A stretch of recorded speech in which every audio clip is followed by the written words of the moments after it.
Chat, we here. This is not a rerun. We are live.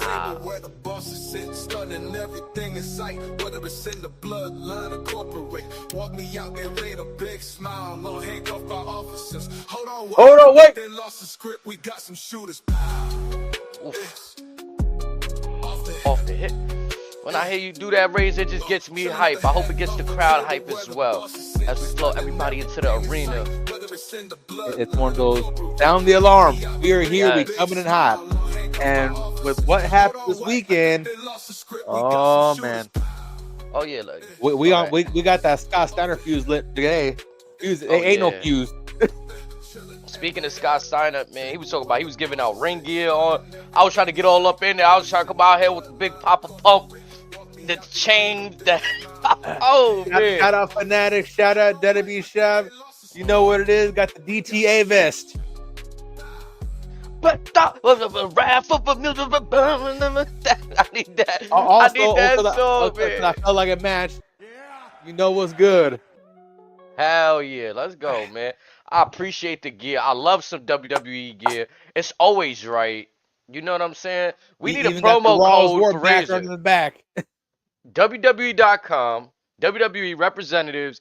We'll love to get in touch with you. My brother Razor, it would be lovely if he gets a promo code because, excuse me, do you not see the drip here?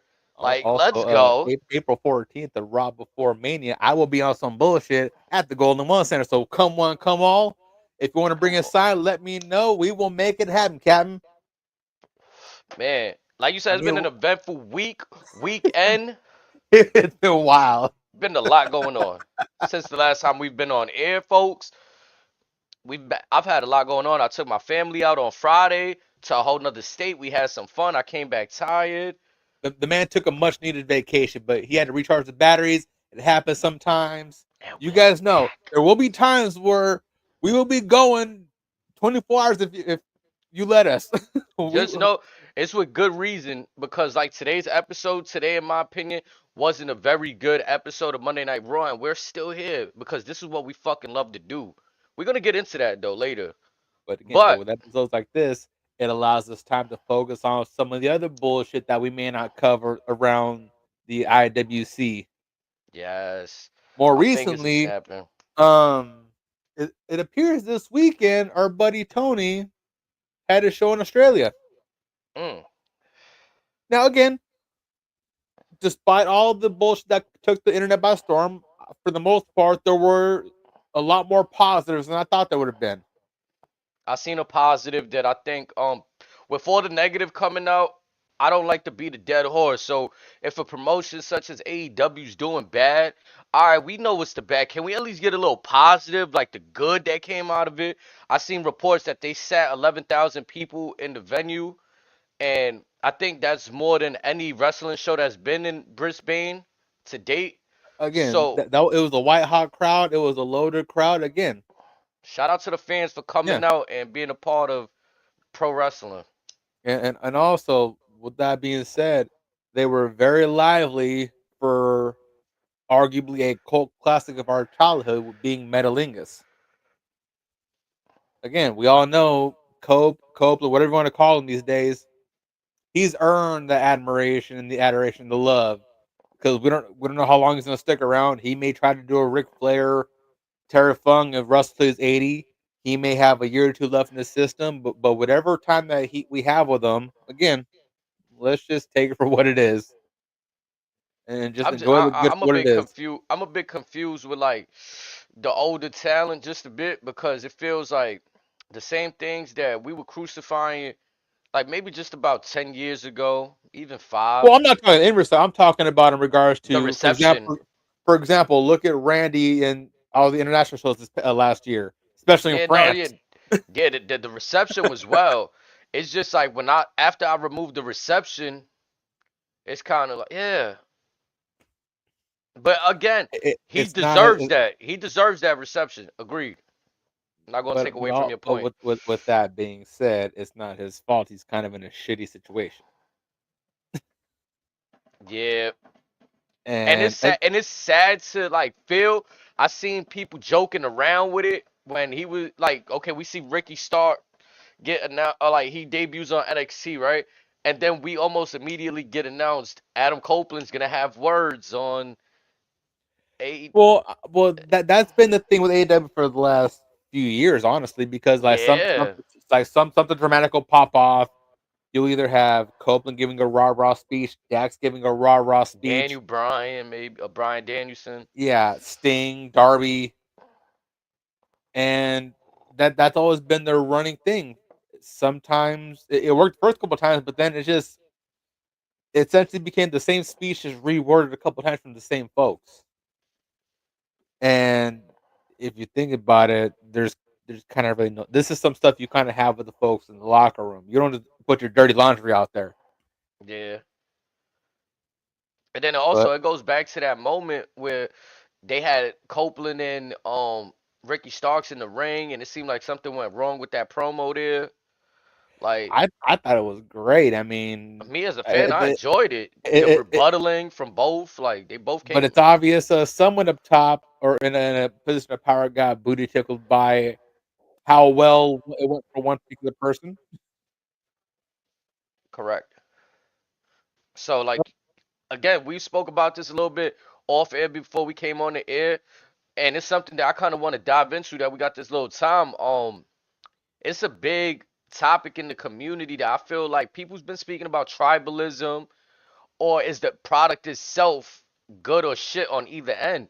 And I really think it's both, to be honest. Like the way that fans, talent, former talent approach the situation, I wish that we could live in a world where we're enjoying everything and not having to compare what AEW is doing to WWE, even though they cast that upon themselves, sure. Or But even TNA to AEW. I've seen a lot of that as well. yeah, I mean that's a whole separate because AEW possibly squandered their working relationship with whatever they did in that moment. With I don't know what went wrong there, but obviously it didn't benefit TNA in their eyes in the long run. So they went and said, "Hey, we got a better situation over here." And one can imagine if AEW didn't come barking up these trees, maybe it could have been the same scenario. Now, granted, Cody Rhodes was one leading the charge at that moment. Could you So, imagine if Tony had Punk and Cody together over there?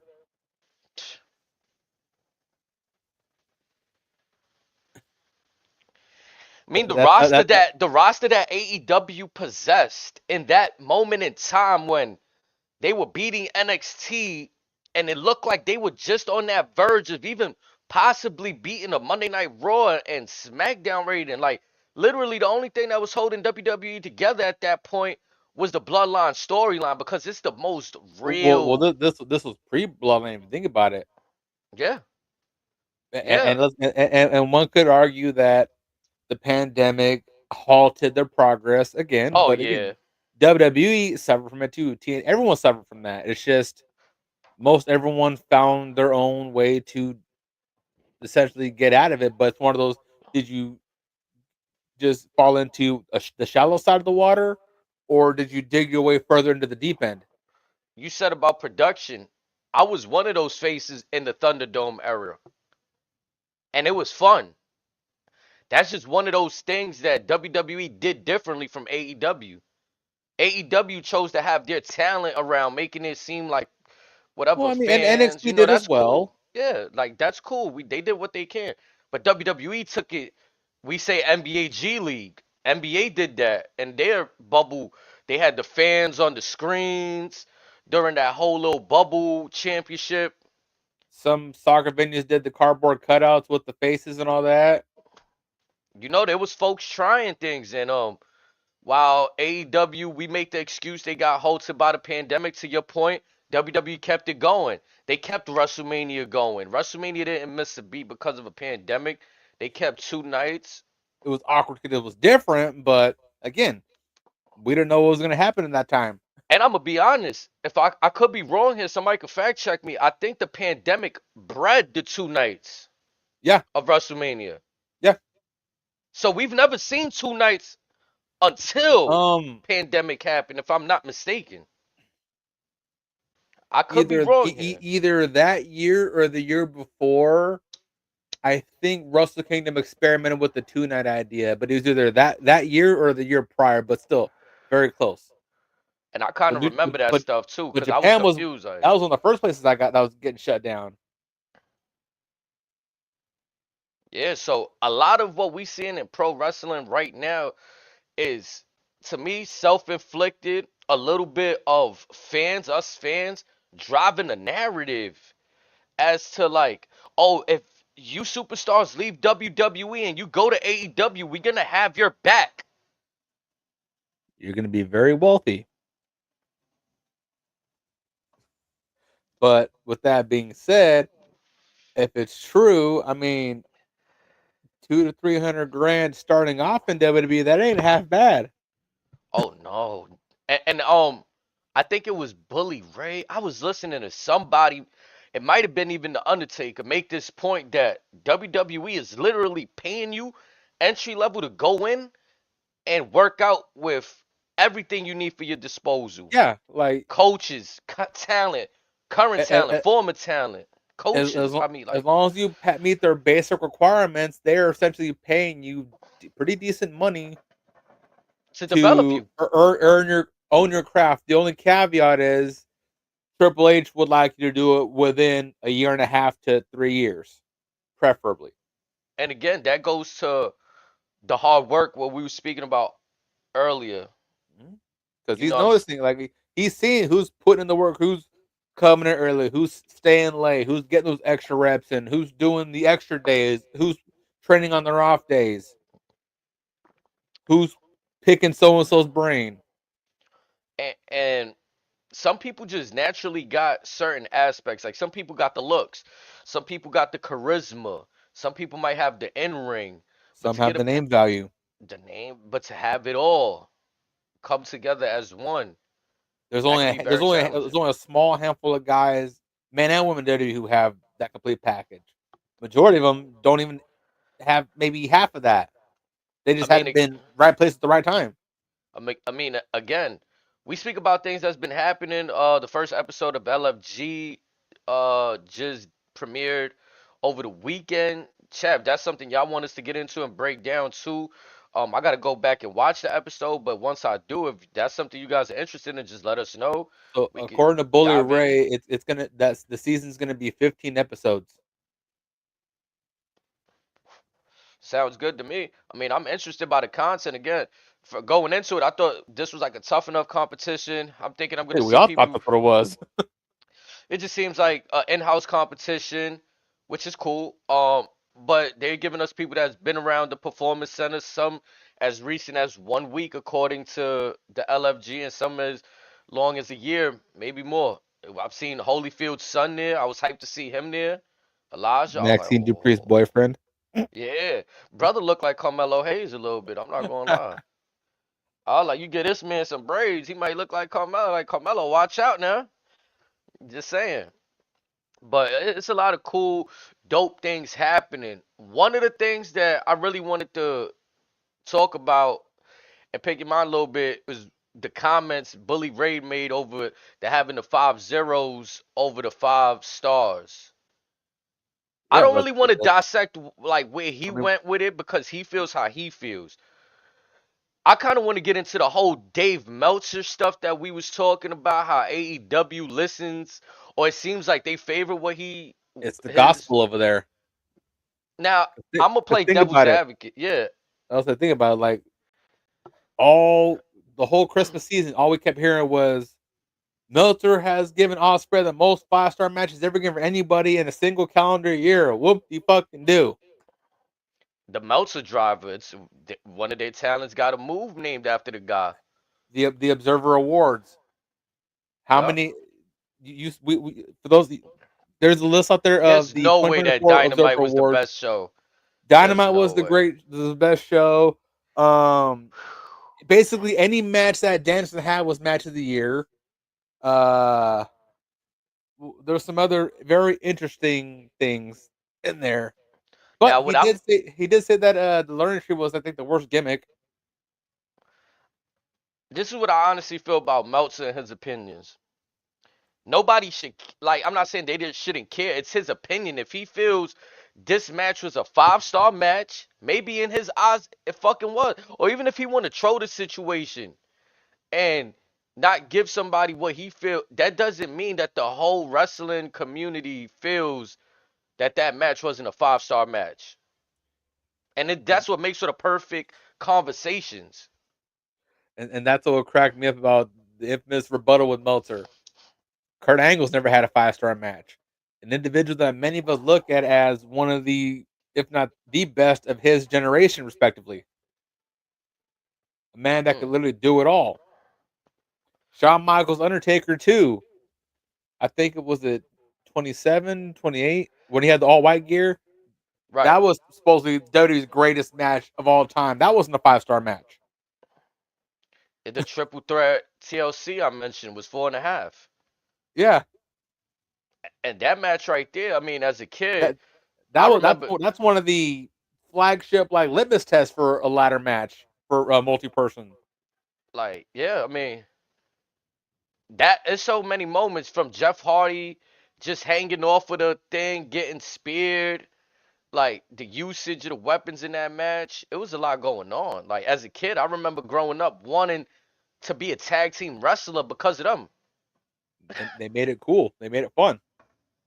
Yeah. So I mean, again, too, like ratings are for who? Like as a kid, if we go around and like say who's supposed to accept these ratings, again, There was a time long ago where these match ratings was a way to spread word of mouth to certain individuals. For example, Dave Meltzer is how I learned about guys like Omega and some of the folks from New Japan. That's how I kept in loops with there. So once I saw that he had put high praise on the first Okada Omega match, I was like, okay, let me check this out and see what the hype's about. And then I got hooked from New Japan from there.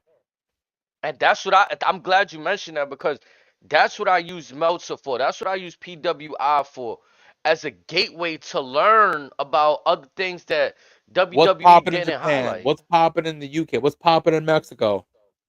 Amethyst, much love. We appreciate you. Let's go. Come on. But yeah, I used to use Meltzer and PW as a gateway to learn these things, to explore. So I could understand why certain talent, like there might be some lingering behind the scenes stuff going on, where Meltzer might have came in contact or just don't like one of these people for some reason and want to try to bring down their stock. Because I'm not gonna ignore the fact that there's some people that may follow Meltzer and feel like he really knows what he's talking about, so they're gonna take his word on those ratings. Like, oh, if that was a 1-star match, I'm not watching that. When you should, even if it is a 1-star rating, just give it a go and see on your own. I You, went you, back you might and you might have a good laugh. I mean, I went what back, did he? Matter of fact, I'm about to look this up while going. I'm gonna yeah, look up Sami Zayn versus Johnny Knoxville. I went back and looked at some of his ratings for a lot of WWE matches. He give out a lot of 3.5s, a lot of 2s, 3s, and I even seen for a couple battle royals. He's not a fan of battle royals. He'll give a battle royal a 1.5, which I'm not really a battle royal. I prefer a Royal Rumble, but I'm just saying like when the Andre the Giant battle royal first was incepted, I wanted to give that a shot. I was like, okay, we're doing something new here. Maybe this could catapult somebody in a WrestleMania kickoff show somehow, get highlight somebody. I was open for new things, you know what I'm saying? So, but when shit is shit, we gotta call it shit. That's one thing that I feel everybody needs to stop getting mad about, and not everything is good. It's like, was everybody happy with the Mike Tyson and Jake Paul fight? Come on. People weren't afraid. There's just certain things and certain events. If you the Super Bowl, I seen a lot of people say the Super Bowl didn't feel like a Super Bowl. People were saying it felt like a casual game. So, fun fact: Meltzer never gave Sami Zayn and Johnny Knoxville a star rating. That was the only match at 38 that did not get a rating. What did he rate Roman and Cody? If you could see that there. from 39 or 40. Oh, so you looking at 38? That'd be Brock and Roman then, right? What would be the rating on that match? Oh no, 38 was Cody and Seth. That was a 4.5. For Cody was 4.5.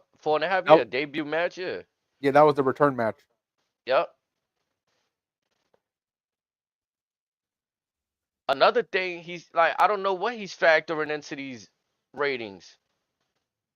Is he factoring the soul match, the presentation, the build up? 38 was also McAfee versus Vince. -2. Jesus. That I mean, Brock and Roman got 3.25.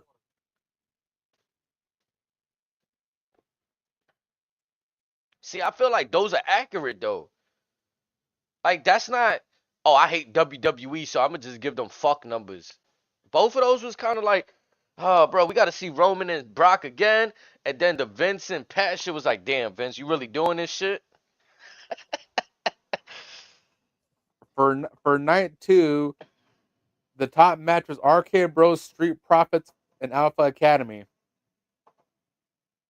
That was the highest rated match for night 2, and that opened the damn show.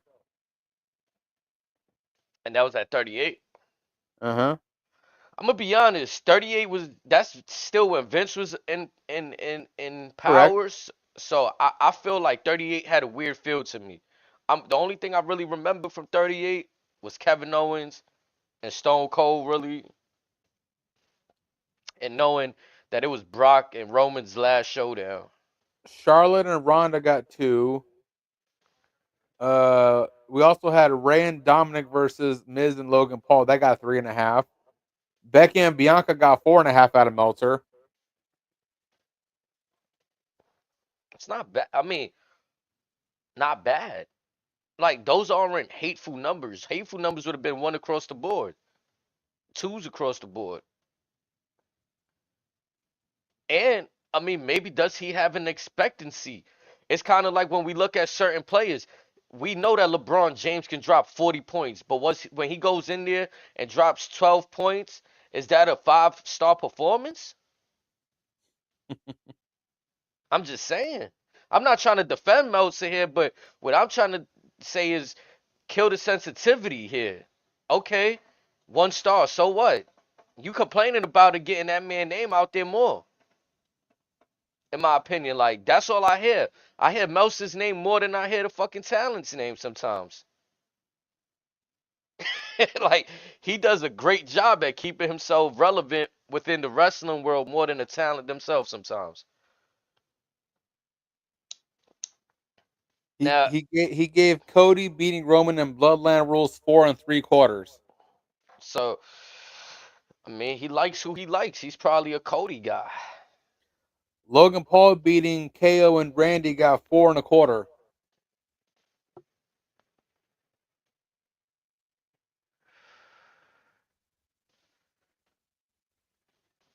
We got to remember, too, kind of like how I be saying I'm a older viewer. He's a more older global viewer, not Okay, only now, WWE. granted, he was pretty generous with WrestleMania 40 ratings. Aside from Jimmy versus Jay, everything was pretty much like 3.5 and up.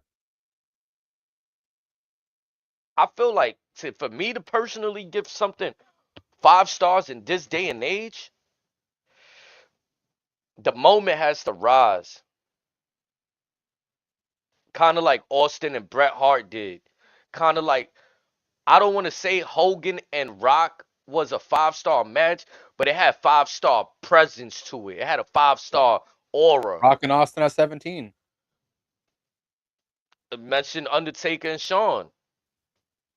If that wasn't the epitome of big man, regular man chemistry right there, I don't know what is, bro. I really don't know.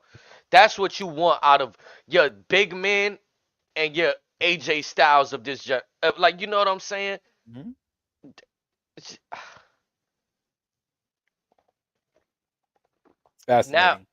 yeah, like again, to me, some people on both sides don't mail in the 5-star performance. So is the match gonna be 5-star in general? No. Did one person have a really great outing in the match? Yeah, but does that warrant for the whole match to be 5-star? That's why I say it's a lot of subjective. What are we rating here? But again, my whole point is to let the ratings be the ratings, and let's create our own. Then let's create our own ratings to combat his. If or as a community come through and challenge said rating. You know what I mean? I will make a different face on a scale of 1 to 10 as to how we're going to start grading our matches moving forward. Nah, I like that idea because again, we are men of honest opinions. That's why this is called off the hip. We don't plan what we're gonna say. We just come on here live and speak our honest thoughts from the heart, from the brain. So it's just only right that we give them something, and also we men of the community. You know what I'm saying? We here chopping it up with the community. We read our comments. We post the comments on the chat. We're here to listen. We part of the community. We are the community. We we're not above anybody. You know what I'm saying? Do we have superstar tendencies? Sure. Of course, we all should have them. You guys might not have yours unlocked yet, but that's cool. That's why you stick around with us. We are As not far as afraid to be unapologetically ourselves. yeah, We understand that may rub some folks the wrong way, but guess what? That's a them problem, not us.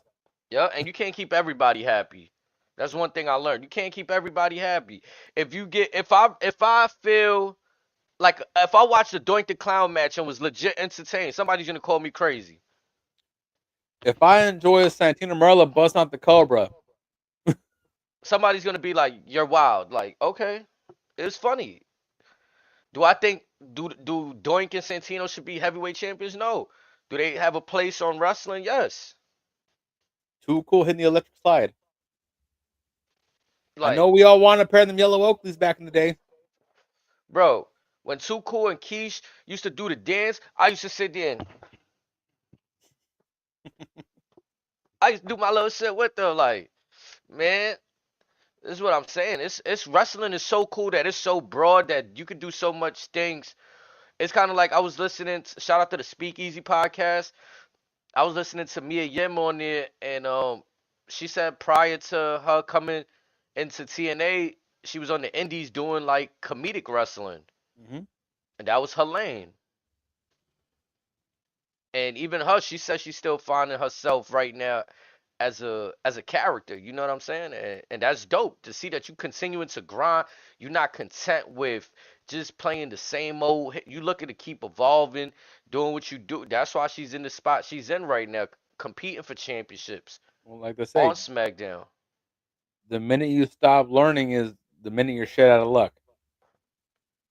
You always got to try to elevate yourself, and that's how you move along forward in the game. That's how you play the game of life.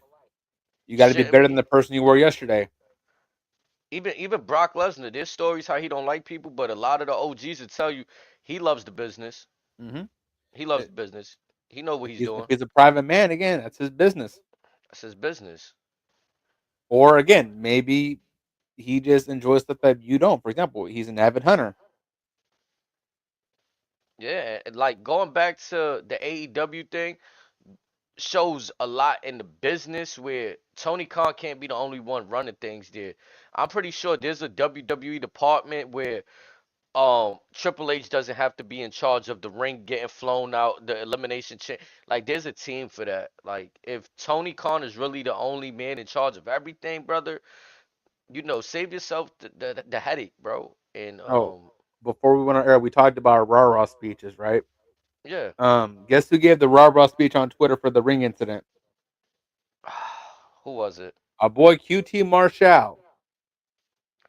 Because I guess for those that may not be aware, the morning of the show, it was made apparent to the internet that Kyle Fletcher's folks had brought the ring in. Don't know what happened with the AW ring, but that ring looked noticeably smaller. That was why. And the internet was had their field day about it. I was just more concerned as the fact that how do you let something like that go under the radar?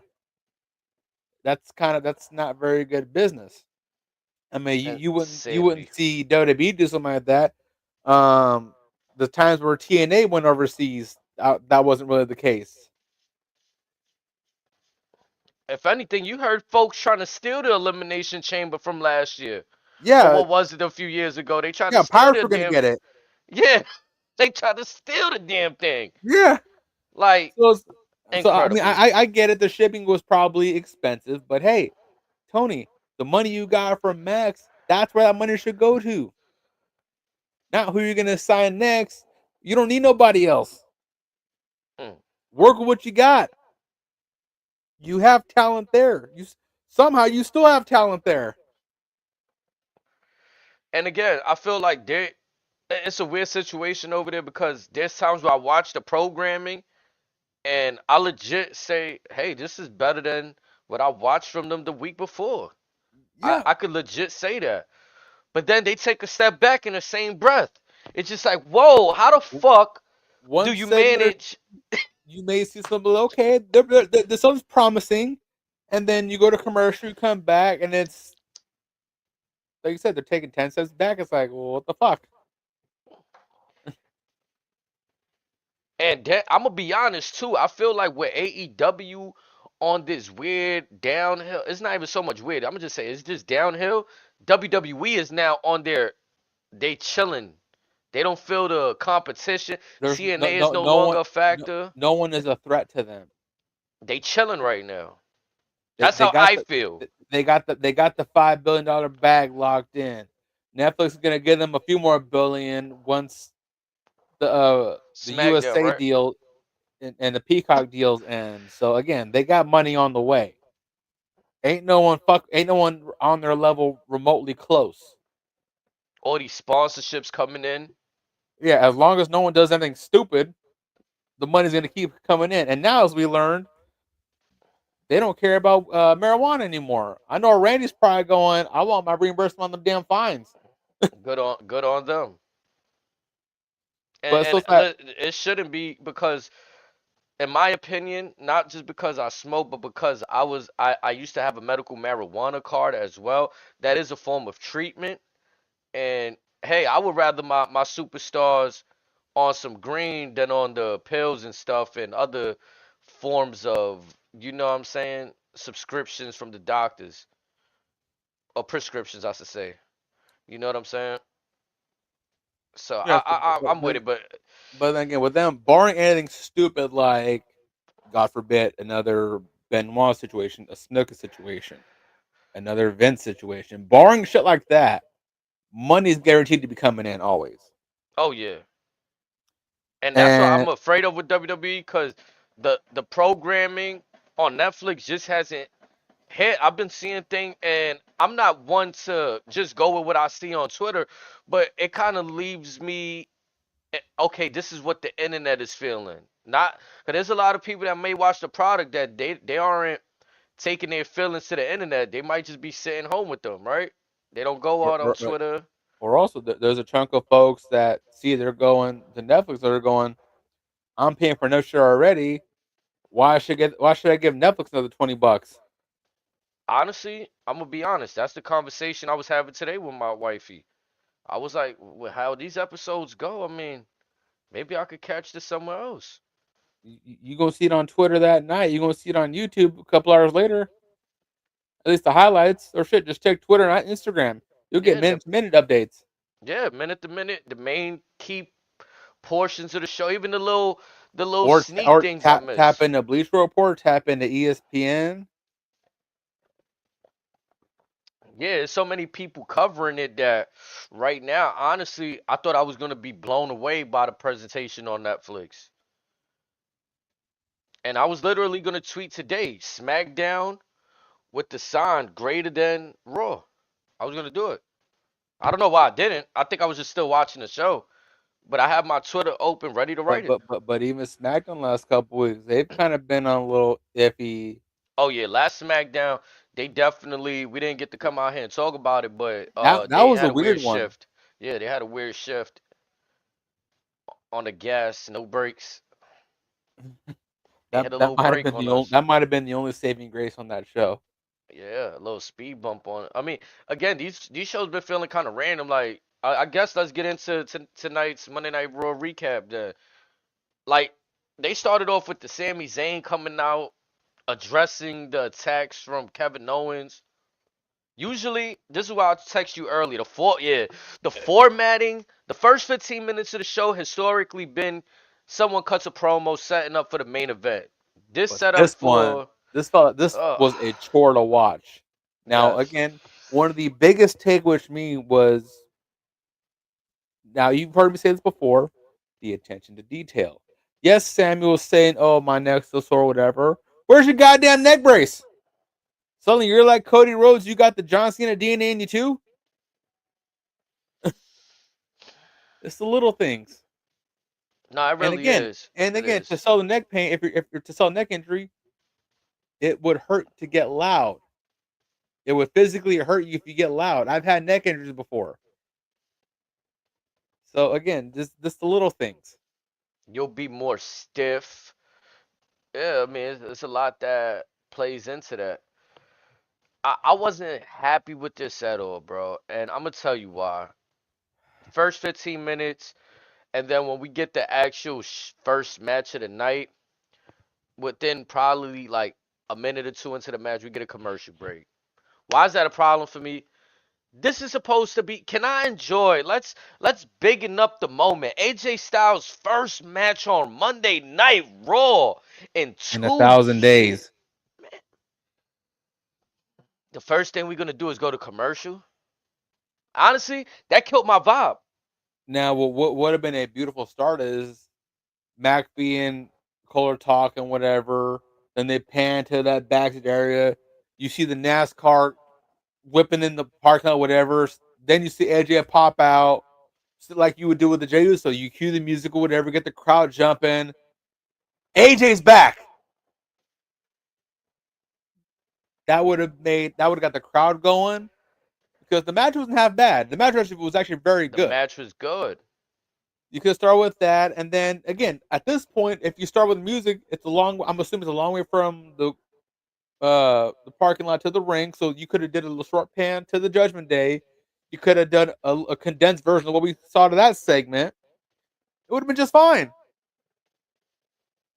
It would have been a little clunky on the eyes, but that would have been a lot better than what we got out of the Sami Zayn promo. Because let's be honest, the moment KO cut that promo before we saw Sammy come back on the mic, it was obvious they were gonna have a match at Chamber. Hmm. KO was the first one to touch on it, and what did I tell you? What I asked you? Are we getting an unsanctioned match?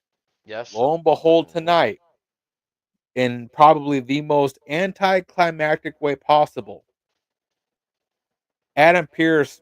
Again, you were doing so well. You you guys drug this out, and again, the match is going to be fine. Don't get me wrong, but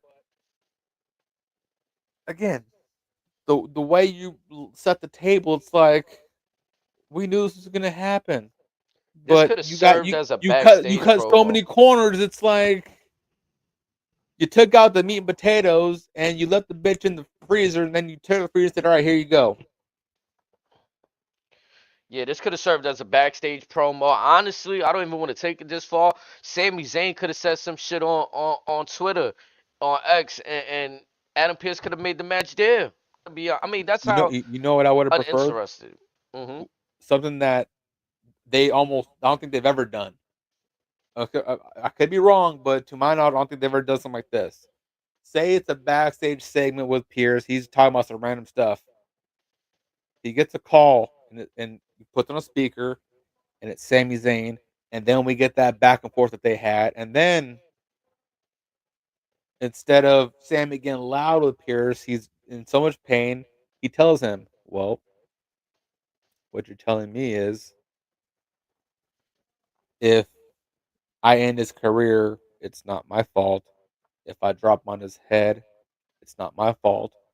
Adam, I need the match." Mm. And then you get Pierce all choked up, very reluctantly, because he knows them both very well. As he's fighting back his emotions and tears, and he says, "Okay, it will be an unsanctioned match." And then you cut away to him just blowing up, all worked up, like, "I need a drink. I need to go cry somewhere in the corner to where he's all worked up with all the emotion. Do something like that to where you further or you remind folks of their infamous feud with each other. You're sitting at the table. This is going to be a fight, and it's a fight that is near and dear on a chunk of that roster and the front office because everyone's close to them. They know where they've been. They've known this. They know the story, and it's something that you don't want them to do, but you know it has to be done. Yeah, I'm just not digging Sammy again. Remember when I told you about 2 months ago that Sammy, his character, I liked when he was on the conspiracy theory, right? And then we kind of saw a little bit of, or we thought we was gonna see some of that when he felt like he didn't know who to trust and XYZ. Now it kind of feels like I just feel like we getting humble Sami Zayn, like, or just like a real regular person Sami Zayn. Again, when I told you a few weeks ago, Sami Zayn makes the crowd feel like they're one of him, like he's too relatable. I can see that. And that's my problem with like again the last video promo rebuttaling to Kevin Owens. He's like, well, I guess he's mad because I didn't help him cheat to win a match, and it's just like his responses are too calm. It's the delivery. Yeah, it's the delivery that I'm not sold on right now. This should be like you said, they have so much history.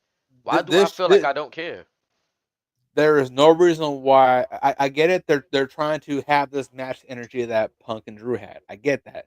The story has all the capabilities of being as such. The problem is it's how they did it. Yes, you had Kevin drop on his head, but again, like he did with Cody, like he did with Randy before. The problem with Cody and Sammy is again they get dropped on their head, no neck brace. They're in little to no pain. They're stating they're in pain, but again, the body language, the overall appearance doesn't sell it to me that they're banged up. Mm, it's a Like I little said, if attention to you detail. well, like I said, Sammy did a little bit better than Cody because he was constantly going back to his neck. But again, if you're gonna do all that, why not wear the neck brace? Even when he cut that video on from SmackDown, that pre-tape, no neck brace.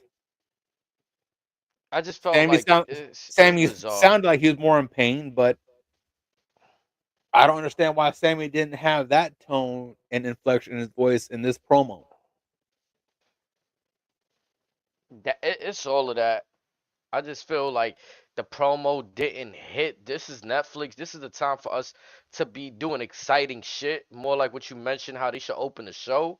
Feel like you show the NASCAR after this whole thing is done. You show AJ Styles arriving with the NASCAR driver.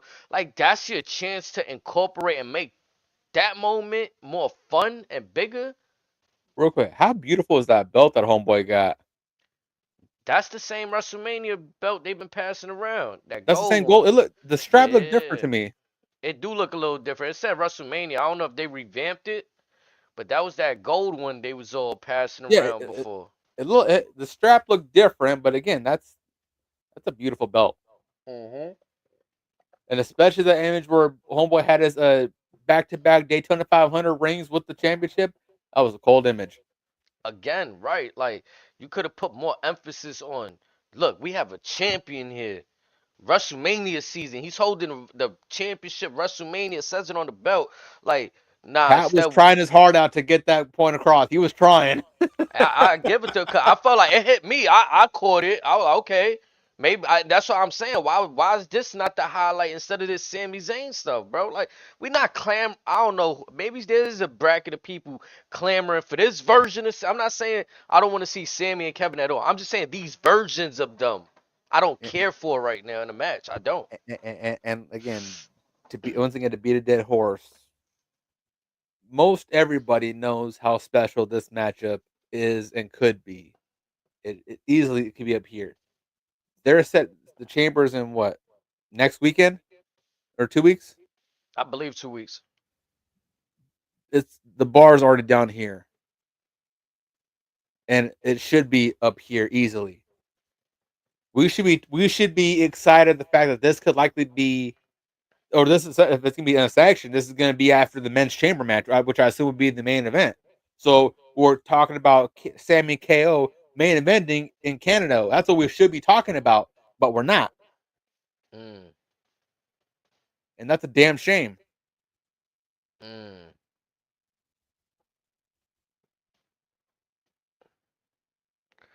What's the And last unsanctioned match that was really like lit? I'm gonna tell you right now, it's before the pandemic. It actually might have been during the pandemic. It was Gargano and Ciampa 2 at a takeover. Okay. I remember vividly that was one of my favorite matches of the Black and Gold brand because what those the match that those two had in Black and Gold NXT was a sight to see. They tried to kill each other. Ciampa tried to kill him. Gargano, that was Gargano's best work because we saw a side of Gargano where he was taking an ass whooping, and because his best friend was doing this to him, he knew he had to tap into this level that he didn't want to go to. And I like how continuity wise, I just want to put this out there because while I'm thinking of all of this you saying to me, it dawned upon me. Weren't we supposed to stop with transfer portals and after Royal Rumble it was closed? Why the fuck are we getting Kevin Owens versus Sami Zayn? I don't give a fuck. Like who let him in the building on Raw? Fucking come on now. What are we doing? What are we doing? Yeah, he didn't help him at the Rumble. Leave it there for now. Um, They could have, niggas just let Probably Kevin Owens in the probably the same building. reason why we're getting Trish Stratus and Tiffany Stratton in a tag match together. Oh, speaking of which, I forgot to ask you this: how do you feel about Tiffy time and Trishy time? I think that was done because we need to make Tiffy really feel like a baby face. Yeah, because for Charlotte, that part I Yeah. get, but Cause I'm beyond even when you look at Tiffy when she cuts her promos, she don't cut promos like a baby face. It sounds like she wanna cut them like a she's still a heel so brat. bad. Yeah, she wanna cut them so badly like a heel. But here's the problem: like, yeah, she's still a brat, and again, I mean this in the most respectful way possible. Charlotte knows how to be a bitch. There's levels. That's why like yeah, I mean like, cheerleader, when you think of cheerleader, your first thought ain't always NFL cheerleaders. You think of like, oh, high school, I mean, college, whatever. we talked about Mia Yim on the Indies. Her gimmick once long ago was the HBIC. I think we all know that title belongs to Miss Charlotte Flair. I mean, she personifies it. Like she really looks like if anybody was gonna call themselves a queen on that roster, it Now, is Charlotte. a little sneak peek for a topic later in this episode, but again, look at the resume. Whew, man. If she beats Tiffany, she will pass Randy Orton and Triple H on the all-time titles list.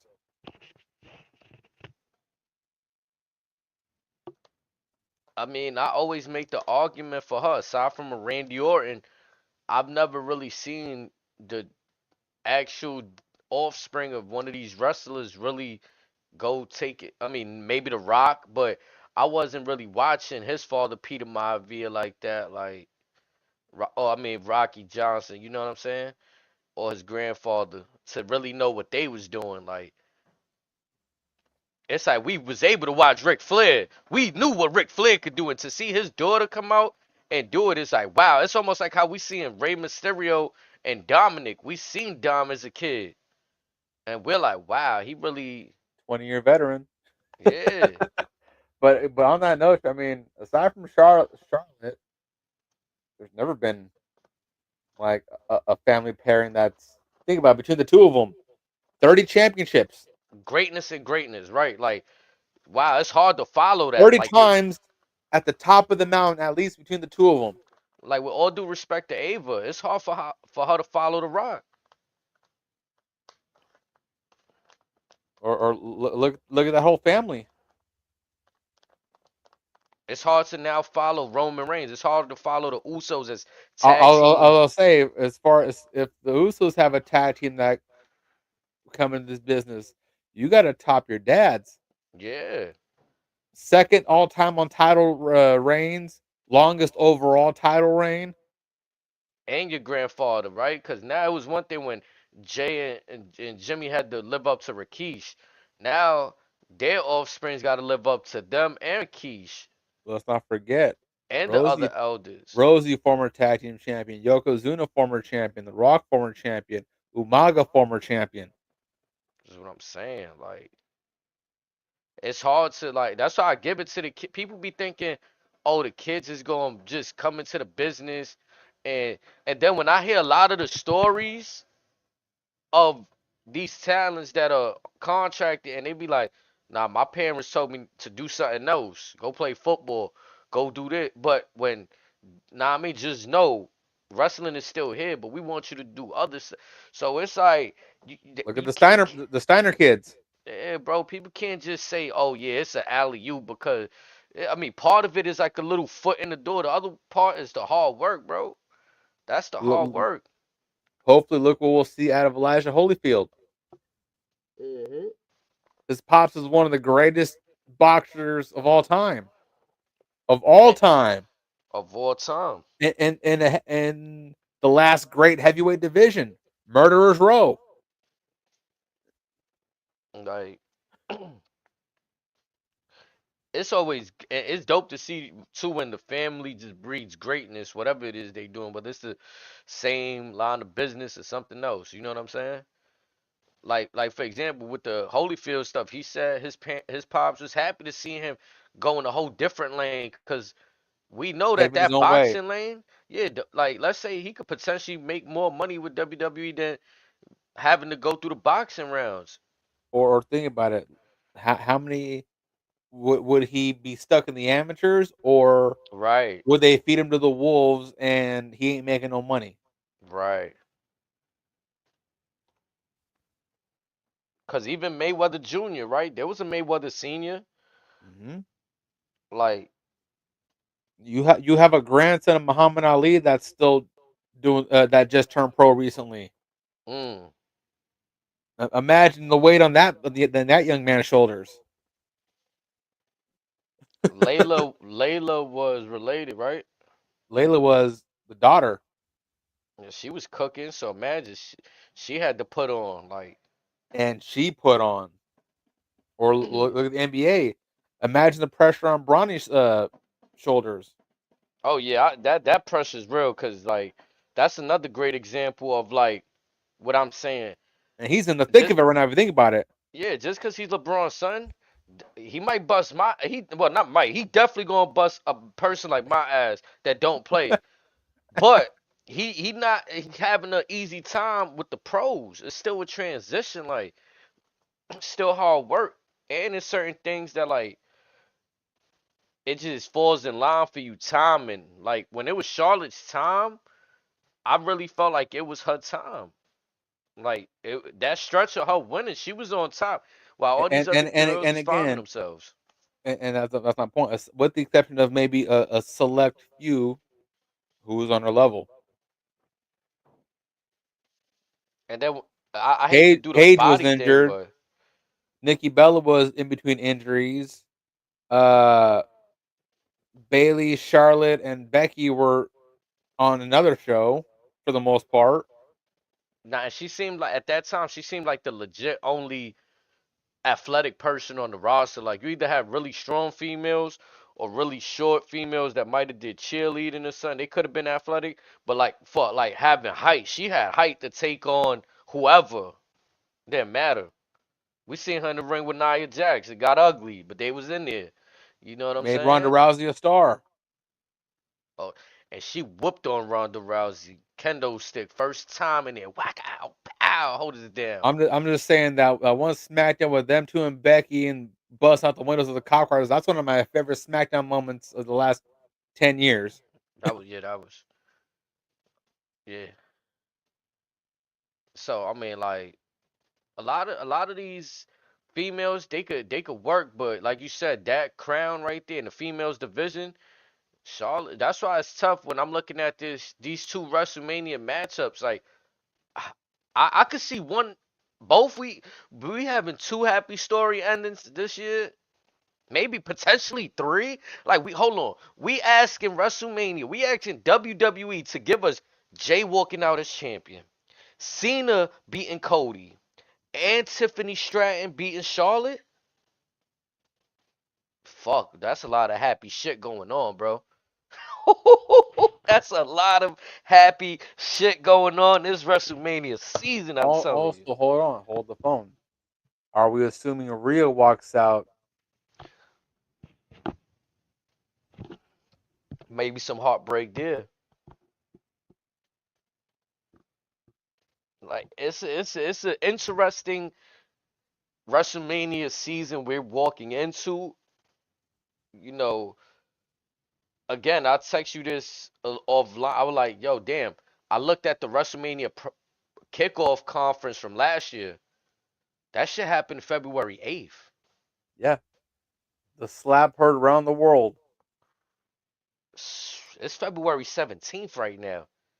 The only thing remotely close to happening around that date was us debating if Jey Uso should have won or not. Like, Mhm. that's tough. Yeah, like this is a very awkward time right now. I mean, now granted, this time last year, complete utter bedlam. I get that. However,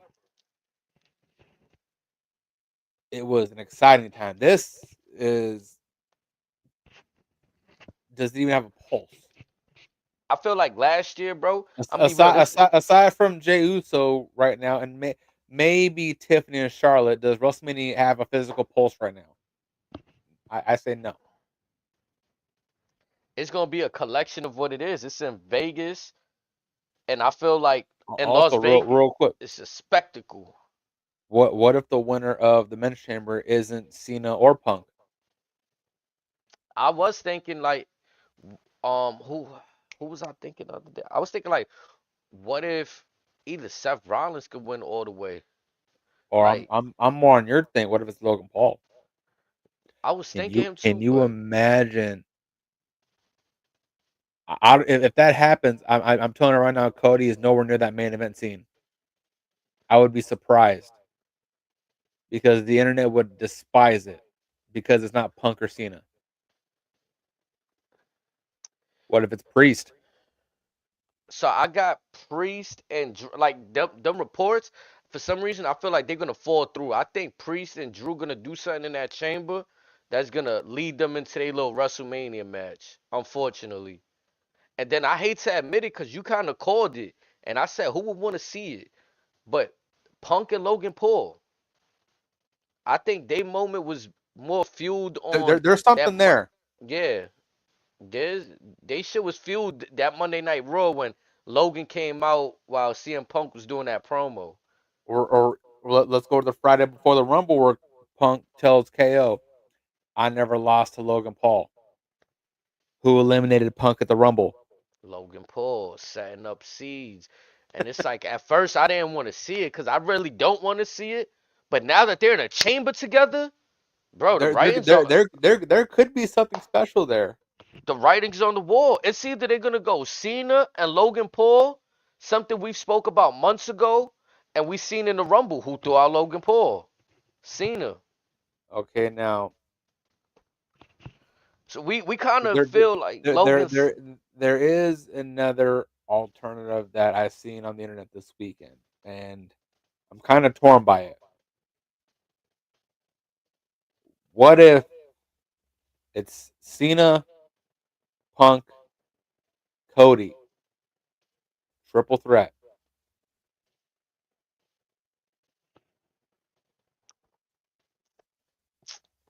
I feel like again that damn favor, that bygone dawn favor, man. We don't know what it is, but we all know or have some fucking feeling that it's gonna lead to WrestleMania or championship, possibly both 2-1. Shabang bang boogie. And but this is gonna Ooh love wee. this one. If it's a triple threat, what where does that leave Roman? I'm be honest. I feel like Roman and I mean, that's gonna be him and Seth, but I think honestly, yo, Rock and Roman, don't get mad at me. Just cause this is from real ones to real ones type shit. Cause I see what y'all doing. I respect it. Just had to preface that right now. What if deadass? What if Roman and Rock on some? We not showing up at WrestleMania to see how good it do this year. I can see that. But again, in order for folks to not shit on the show, you're asking a lot out of anyone that's not in the bloodline. Look, it's the fickleness I've always been saying. Why y'all made Roman drop the belt for? Cause y'all was crying. Y'all wanted Roman off television till y'all started screaming to Solo, we want Roman. And then as soon as we getting Roman back, y'all say how y'all don't want Roman to win the Royal Rumble. What is this? What is this? Who's like that? You can't have the crowd bucking like this. Let it out. I'll be right back. Yeah, go ahead. We'll be switching titles left and right every week. There'll be a new champion every week. This would be nothing more than WWE 2K25 on our fucking televisions. We could just run it up. You know, by the end of everybody's career, he'll have 20 championships. He'll have 21 championships. She'll have 30 championships. Like, nah, come on, cut the shit, man. Let's be honest, bro. We want everybody to do. In Undertaker's time, he'll go around and say it, bro. Austin was number one.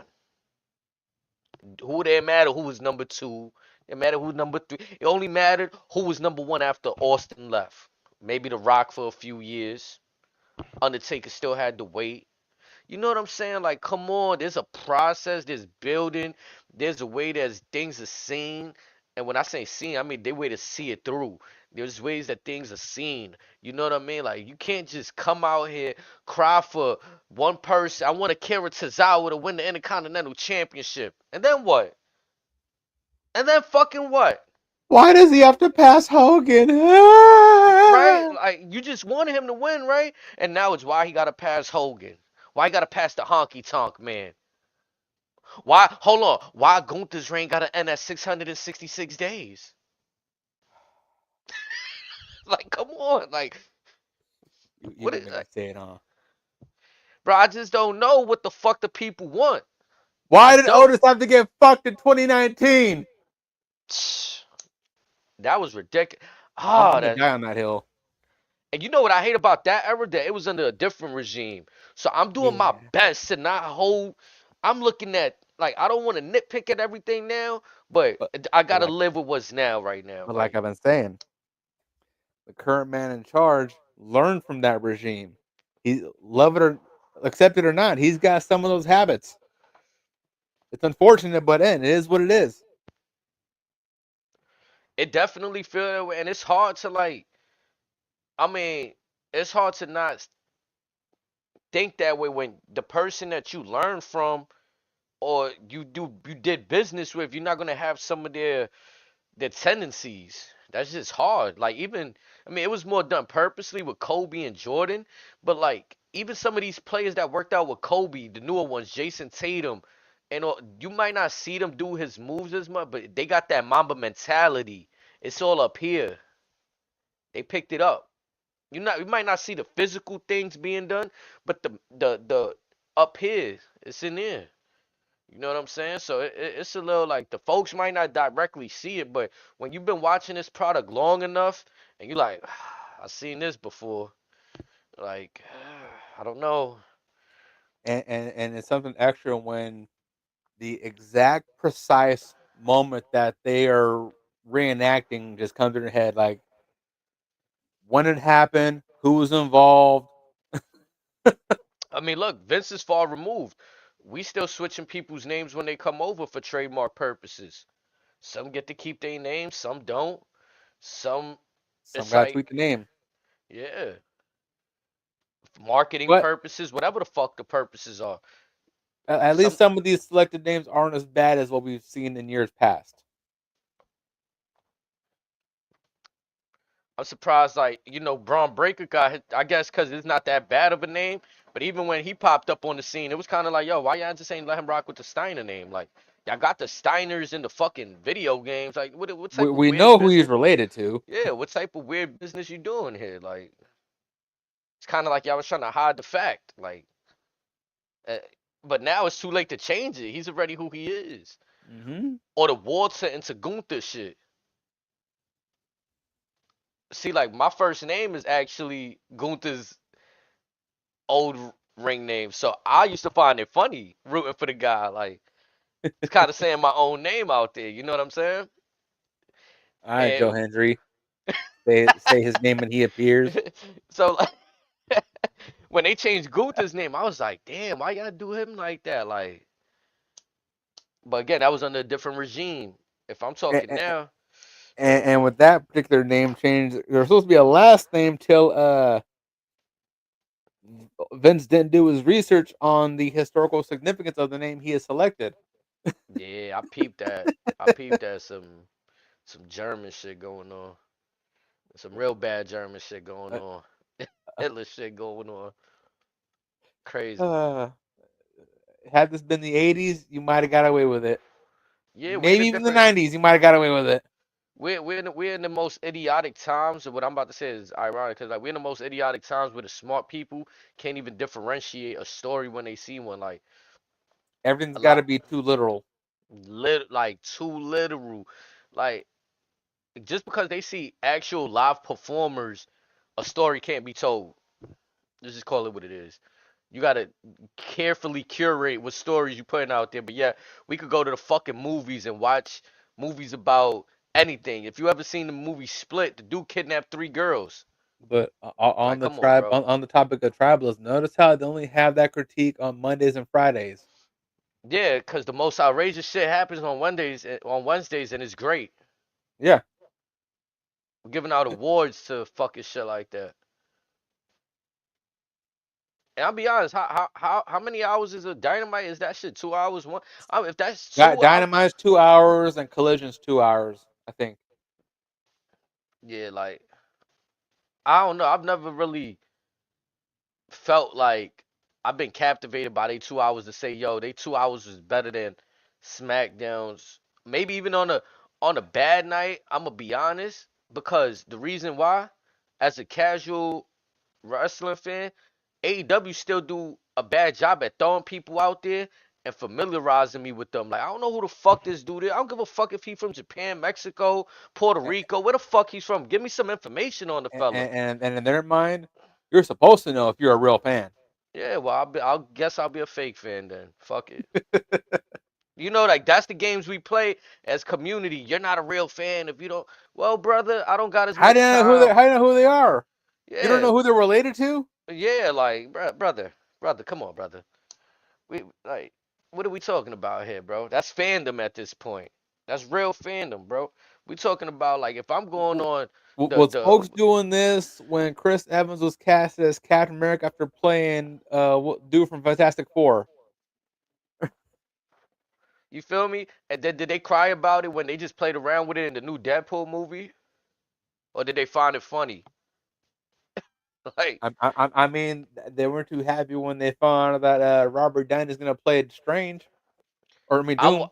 I wasn't either, but not for the same reasons. I was more because y'all wanted to kill the Avengers initially because y'all didn't want to pay all of them actors, and y'all wanted to rewrite the whole shit to Well, not pay these people, and it didn't do as good as y'all thought it was gonna do. Now I you gotta mean, pay them anyway. I mean, a part of that is, I mean, it's not their fault that Marvel's got 800 million thousand timelines. Yeah, I mean, you're right. It's kind of like a little bit of the greed from the actors. Like they see the bag going up. Oh, I want a piece of that bag, not knowing that they looking at it like, bro, we could recast you if we want. But then on the flip side of that, studios weren't accounting for such backlash. They thought everything, just like AEW, they thought everything they was going to touch and drop was going to be golden. Yeah. Got to take a second and realize like At, you at doing this least for the people. At least before the last Avengers movie, Batista told the folks, "Hey, I'm getting too old for this shit. I like food. It's hard to keep abs. It's hard to be this damn big." Yeah, like Batista's reasoning, I get. He don't want to just be known as Drax. He want to really get in his actor bag, different He wants to roles. be an artiste. For real, I get that. That's cool. Like everybody else though, that still might have would have did the roles. They just wanted more money. Come on, bro. Just pay them, bro. Pay them. And then you gotta recast him. That's wild shit. I feel like And then also you that's gotta what hope they're as good as what they just replaced. like that's insane. Look, DC let go Henry Cavill for whatever reason, Superman shit. Marvel just picked him up. Like, okay, yeah, we'll put him over here in Yeah, Deadpool movie. Okay, we like we we wanted a Wolverine once upon a time after Logan. you feel me? Like shit crazy. And I feel like AEW got a chance with like again Miros, the Ricky Starks, all of these people they weren't using. The fans wanted something there. You didn't give it to them. Now they off to somewhere else. It is And what you're it gonna tell is. the media, "Oh, they were hard to work with." Were they Insane. hard to work with, or were your ideas just dumb? Matter of Yeah. fact, what were your ideas? And then a little Oh bit wait, of you the had no bullshit, ideas. a little bit of the bullshit be too. I feel like the fans in that moment in time, they want Ricochets in AEW. They want the Will Ospreys. And then Well, when the shit which is fine, but also, marinates, but it's one of those. That's a place where everyone's supposed to work with everybody, but the problem is some of the former WWE folks that you're getting on board, they know you're gonna pay whatever the hell they want, or they're gonna re-sign with WWE, or they're gonna go elsewhere and make probably more money. The problem is if you look at folks like Jericho, like Mercedes, and Moxley, Tony allows them to do whatever the hell they want, and they got it in their contracts. They all got the infamous Hulk Hogan creative control. yeah, that's the big problem. There got to be some structure, like especially at the top of the food chain.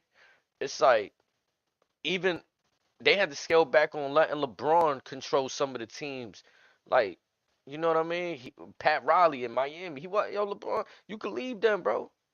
Not letting you run me down like you try to run down Dan Gilbert over in Cleveland. Or what you think you're doing to Eric Spoelstra, yelling at Spoelstra? You out of here. LeBron had to go back to Cleveland. There's certain structure. And then he tries to do stuff over there, and look what happens. He got swept by the Warriors. And you and then you could be still winning one championship here, one championship there, but it's how you go about things that leave a sour taste. Now he's ring chasing in LA. Hmm.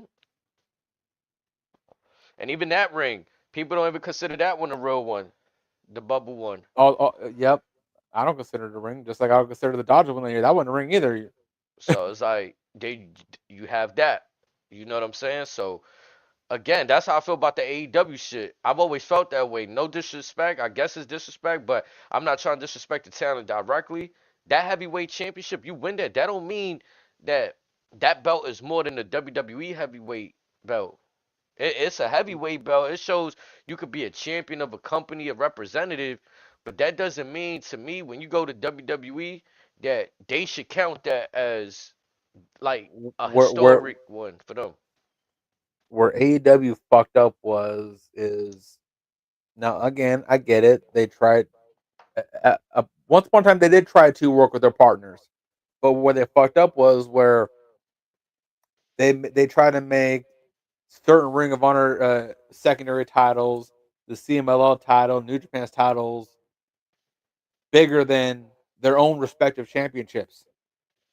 Which is the right thing to do, but it hurt them ultimately as an upcoming brand Well, again, if promotion, I'm bringing in some from CMLL and I'm bringing their champion, I'm sorry, they're not as big of a deal as my champion. which is also the I'll right I'll mindset to acknowledge him have. as a champion, but you're on my show. My champion is bigger than you. I mean, it's almost like WWF or WWF back in the day. They could bring in NWA. They didn't care who they was bringing in. Our champion is the world champion. And the AWA felt the same way. NWA felt the same way. The Eastern Championship Wrestling felt the same way. And that's just the cost of doing business. Yeah, it's just you're in our territory, our home, our backyard. We getting We're our name up we're going to do there, business with you, but again, my house is my rules. just like pretty much what we see with TNA and WWE. Like they let their women's world heavyweight champion come in and challenge our NXT champion, the And vice TNA versa. champion. Yeah, like did anybody lose from that? No. All you're So doing is putting more emphasis on both respective brands. and And and I think fast forward now, there's a chance Stand and Deliver. It's going to be Stephanie Vacour versus Jordan Grace. major sporting is called major sporting for a reason. I think that people need to understand it's very hard. Like even AEW, they need to realize it's hard to put yourself. There's no basketball league, there's no football league that could come in and say they're on the same level as the NBA, NFL, MLB. You're gonna be the minors. You're just gonna be an extra league. You can't be the And like that's why I made the comparison earlier of all the boxing commissions. yes. In their minds, to a degree, they are equal. However, depending on each who's got who on their rosters, you can see where the dips in quality of talent are at. And the lineage also, right? Because what's the newer For one? example, would you consider Top Rank to be as big as WBC, WBO, PBC? Top Rank is up there, but it's not as like huge. I mean, even PBC, right? The Premier Boxing, that's more Hmm. new. Would you Or, consider that one? then you got the World Boxing Federation, the World Boxing Organization. Yup, the WBF, right? Yep. Right, because for me, all I knew was WBC my whole life. Yeah. And then That's as all we I get older, knew. we learn that there's multiple commissions. Right. Each area has essentially their own territory. Mm-hmm. And I dig that. So it's like once we get that understanding within the wrestling community, I think things could be less in that tribalism area for real. Because I do legit enjoying a little bit of everything from everywhere, but do I have to watch a full 3 hours of a product to say, oh, I'm a real fan? Like, no, what if I like a portion of AEW and I don't like the rest of the show? Am I wrong for There's that? only so many hours in the day. Yeah, like, what if I want to watch, maybe say, this 3 hour episode of SmackDown? I don't enjoy the first hour, so I watch the last two, but I might enjoy AEW. They go on after Fridays. Or Let me say I like that show. you may want to check out a certain match on MLW. You may want to check out a certain match on NWA Power. You might want to see what Impact's doing. You might want to see what New Japan's doing. You might want to see what Fourth Noah's doing. rope. Fourth rope. Fourth I've been Rope, enjoying. GC, I've been enjoying. GCW, Hog, AAA, Hmm. CMLL, Maple Leaf Pro up in Canada. There's nothing wrong with tapping in. I feel like it's this like, oh, if you don't keep up with everything, then it's like people don't want to hear your opinions, and I don't think that that's valid. As like, especially for people that really been watching the product consistently for more than 15 years or even 10 for some kids or whatever the case may be. But I think safely for all the adults, we all in our 30s, some in our late 20s. You've been watching the product for some years, so I think it's unfair for any promotion to tell you you don't know what wrestling is. It's just different arts of it, different forms. That's all it is. And some of the older talent, I mean, they got their opinions. They wouldn't do the flips. I'm more like, that's why I like wrestlers from AEW like MJF. I don't see him doing a bunch of the newer style wrestling. So a hook, they're kind of like throwbacks or like what I remember seeing growing up. So I enjoy that style. And then from some in between, you get that, but it don't. What you always say, what makes you stand out? What makes you special when everybody. What separates you from the pack? Yeah, when Rey Mysterio came on the scene, he was the only one that was really short and wildin'. You had other cruiserweights on the roster, but they was fairly like Or, taller or, dudes. or compared to the Luchadors, aside from Yeah. Eddie, he spoke English.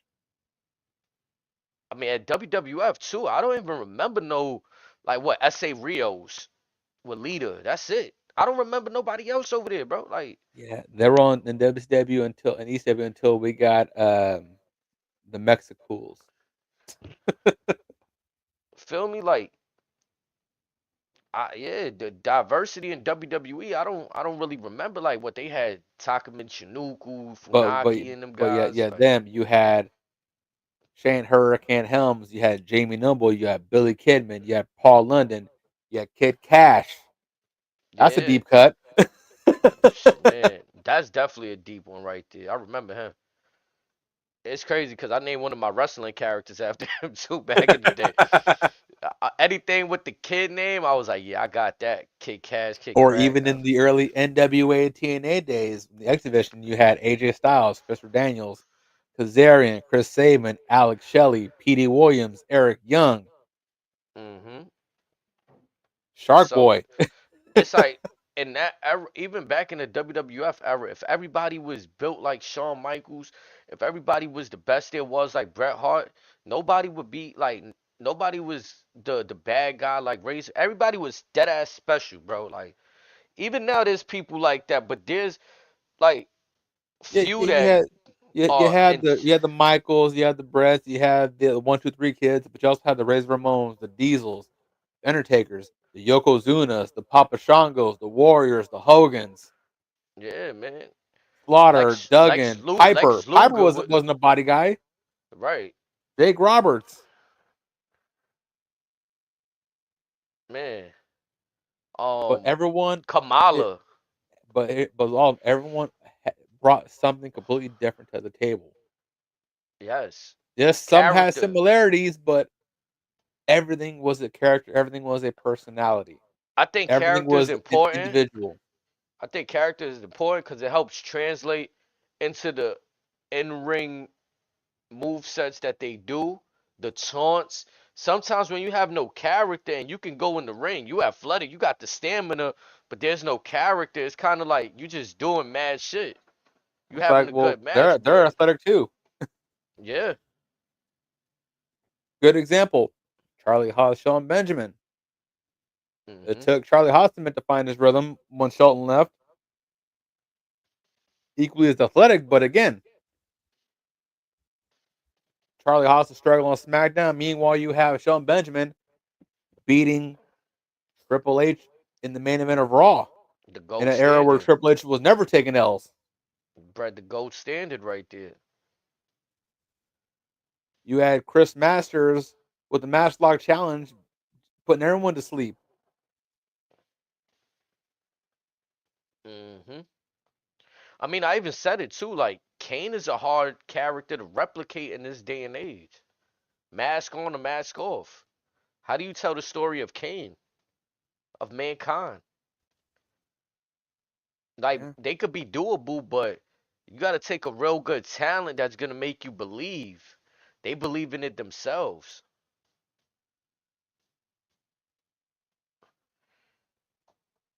Even the bigger guys, like I wonder why some of the bigger guys, what makes them compelled to want to do flips.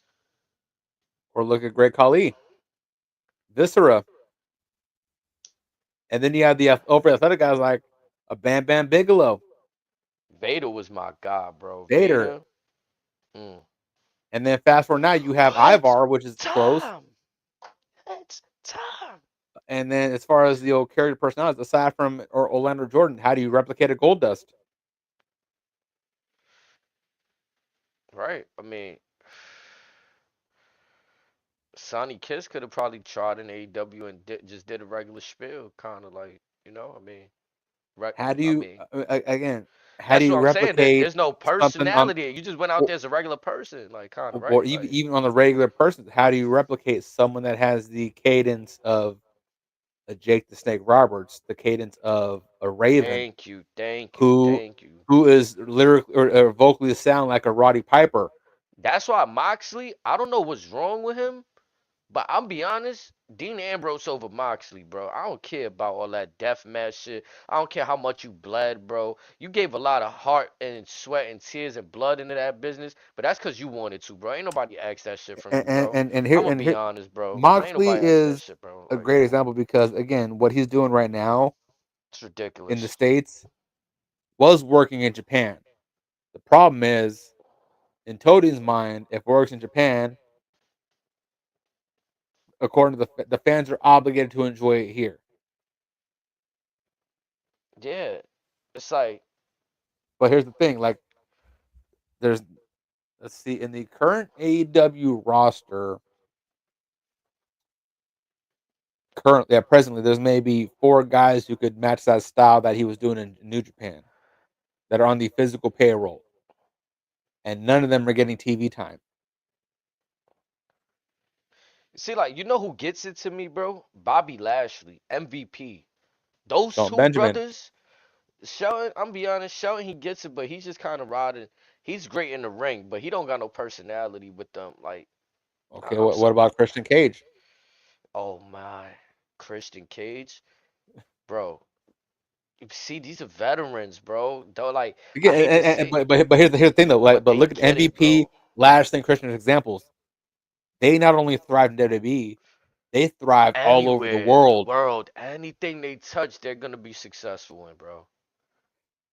And then you can make a case for a Jeff Hardy as well. Um, had he, if he chose to take some time off, you could put up an argument for a Jericho maybe, but I think he's kind of let the money's kind of consumed him or whatever, or I don't know, but there's those, but the three aforementioned names, those are probably the best examples of this can work. Look at Jeff Jarrett. I think Jericho just got a hard time letting go. Like, Yeah, he seemed like such a creative guy that, his whole career in he's too creative for WWE. his own good, and now that he's being Yeah, told do whatever you want, he's looking at Tony. Oh, it's on my contract. I can do what I yeah. want. And the fans is not accepting it, and it's hard for you to accept that the fans aren't accepting it. And it's hard for you to let that go for a second. Like, And he's looking at it like, well, I'm technically a heel. They're supposed to hate it. As long as it's not dead silent, I'm doing my job. You're supposed mhm. to hate me. This is supposed to happen. And I'm not gonna lie though, after seeing the people show up to the Jericho cruise, I think he's right. Like, the fans might not know it. Y'all still enjoy seeing the brother. Y'all just wanna, and whatever it is, this narrative that you're saying, oh, he's out there too much every week. But then when you got part timers, you complain. Fickle, here we go. Don't hold Fickle. back now. Don't hold back now. When you got the superstars that don't show up every week, a Roman Reigns, a John Cena, a Rock, y'all complain. But then you get the legend that's here every week. I don't give a fuck if he's putting over somebody or not. This is our Jericho, our Y2J. We don't know when his last match may be. He's at the tail end of his career. But we still choose to. Now, whatever other politics happen, that's one thing. You be mad at him for that. But I'm talking on television script wise. Like, stay on focus here. And I don't see, like, speaking of folks that should be treated as such, where the hell's Mark Briscoe? mm, who's the champion? Is it him? He's still, who got the belt there? It's What was it? Jericho. Keep talking. I gotta open my door, but yeah, I can hear you. Yeah, Jericho. I think he's the ring. I think he's a Ring of Honor champion. I think. Yeah. All I know is that Athena just passed 800 days as women's champion. I don't know how many times we've seen her on TV, but few and far between. Yeah, like, Um, I think Okada still has his belt. and then this is my thing too, right? That's my point. You look at all those people you just named. You can't blame Jericho for one match he's in, like one match, cause I take him off the show. You gonna fucking fill that slot in with some other person that's unknown from across the world that you ain't educated us on. So why not just have Jericho in a fucking match? You mean like hologram? That dude, man, is like he nice too. I ain't gonna front. Like, I seen him work. He's like action him a little bit. Like, but the thing is, I had time to watch Axiom and NXT and understand, yo, NXT's the developmental, and when you watch NXT, you accept anything that walks through there. Honestly, it could be good or bad. You know it's fucking development over there, developmental. And AEW, this is We're the best, right? I'm supposed to digest this as the best in the world, whether they contracted to you or not. So when I see anything less than the best, things can get a I little forgot this critical. man. I forgot this man had a championship around his waist. Do you know who the current TNT champion is? Nah, Daniel Garcia. that's right. I did see him with the I, belt. Not, yeah, I seen I a forgot YouTube all video about about it that. yesterday. I mean, good for him. It's about time because he was dancing around. I was liking the little air pumps he was doing. You know, they killed his steam. I don't know what that was about, but good for him. He's another like I look at him like I was talking about throwbacks that I like. He's another throwback in But my yeah, opinion. Jericho is the current Ring of Honor World Champion. I mean, people still showed up to the Jericho cruise. That was the point I was trying to make earlier. So I feel like people like they I don't know, they on some fickle shit. Like, why you gonna show up to the main cruise if y'all really don't rock with them like that? But it just shows that wrestling is wrestling. Y'all gonna show up to see who y'all want to see and love, and Jericho's not that bad like y'all make him seem. I do think I don't know why I find this extremely entertaining. So yes, one thing, Dustin Rhodes and Sammy Guevara are the Ring of Honor Tag Team Champions. Okay, but hmm Dustin Rhodes and the Von Erichs are the Ring of Honor Six Man Champions. Yeah, that shit happened like a few months ago though. I haven't even heard nothing about nothing with Ring of Honor as of late, I forgot except the that Von Erichs were Elias. there. Yeah, except that Elias got signed or whatever. Apparently not. There's been conflicting reports. Mm. There's Well, I mean, been something bad must have happened. He was on the Jericho cruise, there's been Elias. conflicting reports with him and Josh Alexander. Well, maybe somebody jumped the gun or they doing a little misdirect. Cause maybe the announcement was announced prematurely. Again, people be getting hands on these reports and it ruins certain moments. But that's the day and age that we live in. Can you really blame the reporters for doing their job, or do you blame the leaks? I blame the leaks. Yep. Because as we saw, like Undertaker spoke on, there's a way to keep things under wraps in the business still, how they surprised Triple H. And it looked like they returned the favor to Michelle McCool and announced her Hall of Fame, and it looked like she legit didn't know. So there's a way to keep things under wraps. I completely forgot Ring of Honor has Paul Ellering's daughter. Yeah.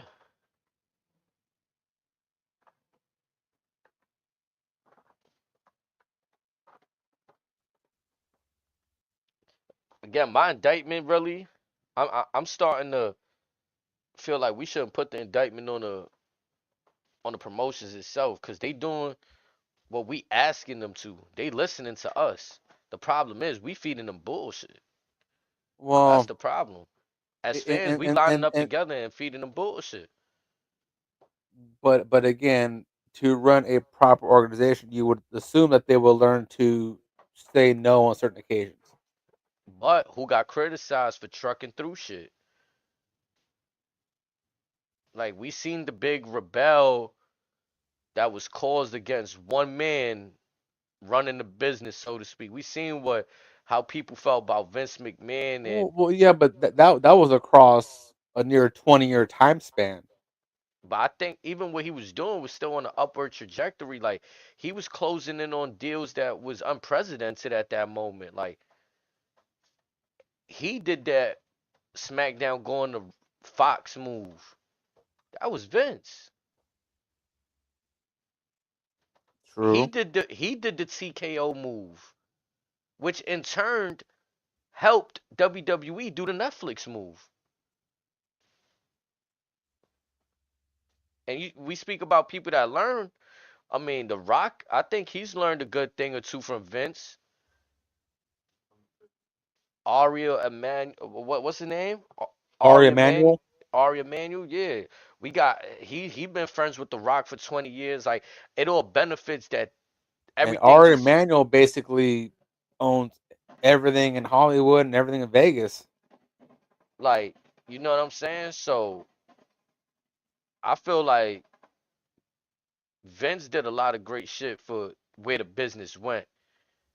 people just sour at they not seeing their favorite superstars in the best positions or hoisting that championship or at a WrestleMania. Like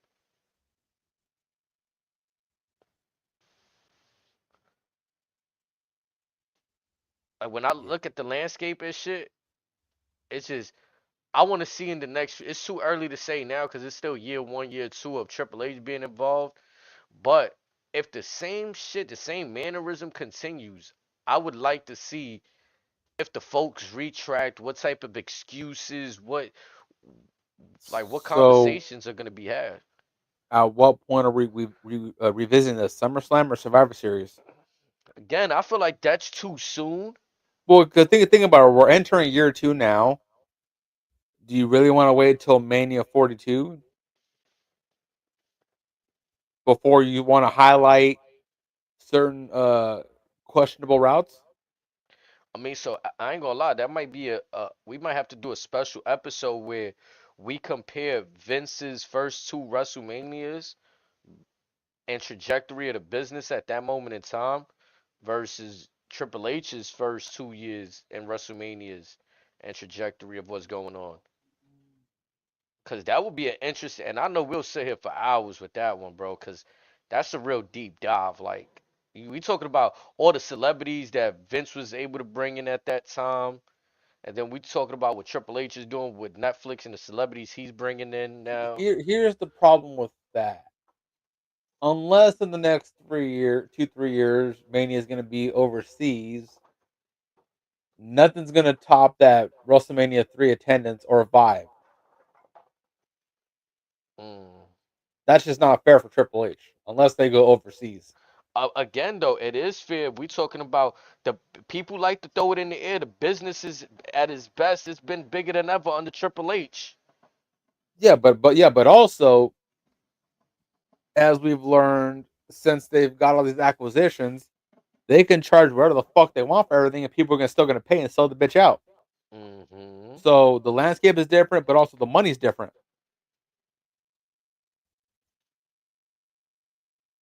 It's an entirely different world now compared to Oh what it yeah. was 40 years ago. Oh yeah. Now, the more intricate ones, which probably compared to, would be these manias versus, let's see, He said the referee almost threw the match. Uh, I'll get to that in a second, but real quick, Eddie Orenga might be my new favorite referee. oh shit, yo, chat, what's good, chat? I see y'all out there. but I'm I screaming. think we should probably see what was the questionable one. We should compare this one to 27, 28, 29, and 30. He said, "What are you doing?" Yeah, I think we want that too, Amateur Sauce. I see you out there. Oh man, what you was saying though raise a part of me, brother. I'm just saying, instead of comparing like medias 1 through 5 with these selections, I think the biggest ones we should highlight would be maybe 27 through 31. Because Yeah, I mean we could. 27, that's when Vince made the move to have Miz win at Mania. I And mean, we all yeah, remember how that went out. and then And we then all get Yes Mania at 30, right? yeah. So we could do those 3 years and then this 3 years, cause that'll be an interesting. We get in that J kind of that Yeet Mania kind of thing we was talking about. Hmm. So it'll be yeah, that'll be a more Because fair, think about it. You saw up to Miz date. win at 27. We saw Cody lose at 39. Both of them had an equal levels, respectively, of what the fuck are we doing.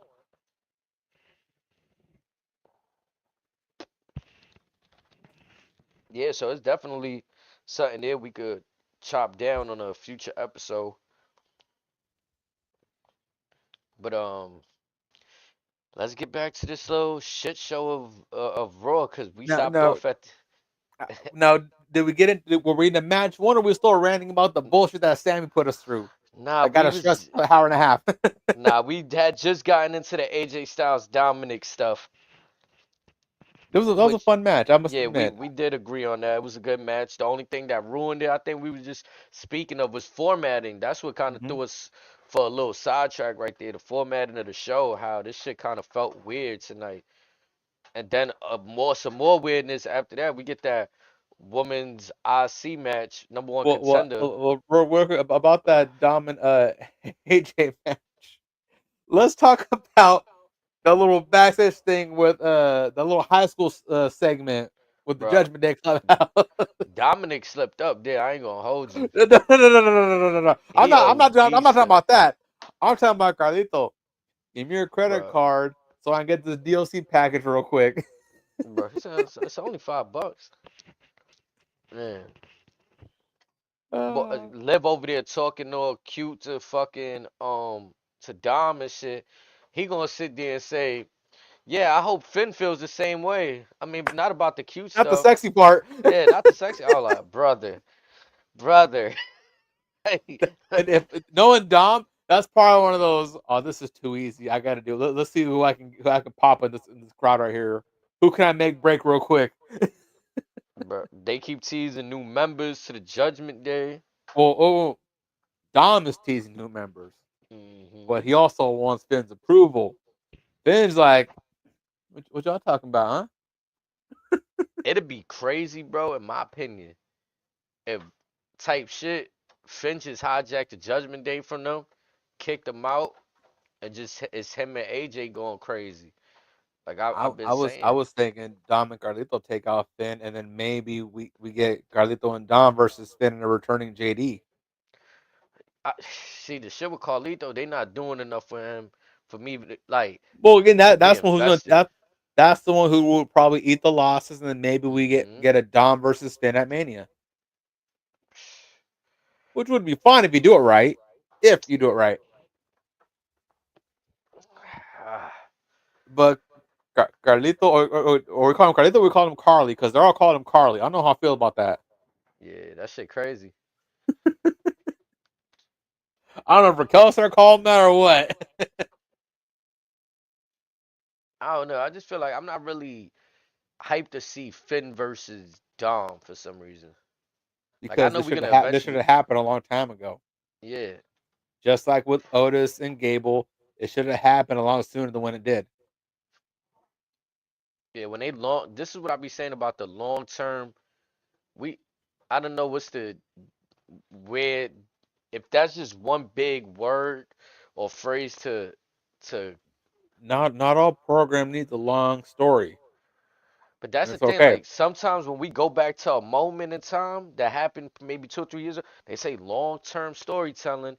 But then when we draw out shit too as long term, like which it don't feel like they're the same thing. Well, that's it. It don't work for just everything. That's the thing. The Yeah. problem is that they're trying to see if it works for everything when it's like, no, it shouldn't.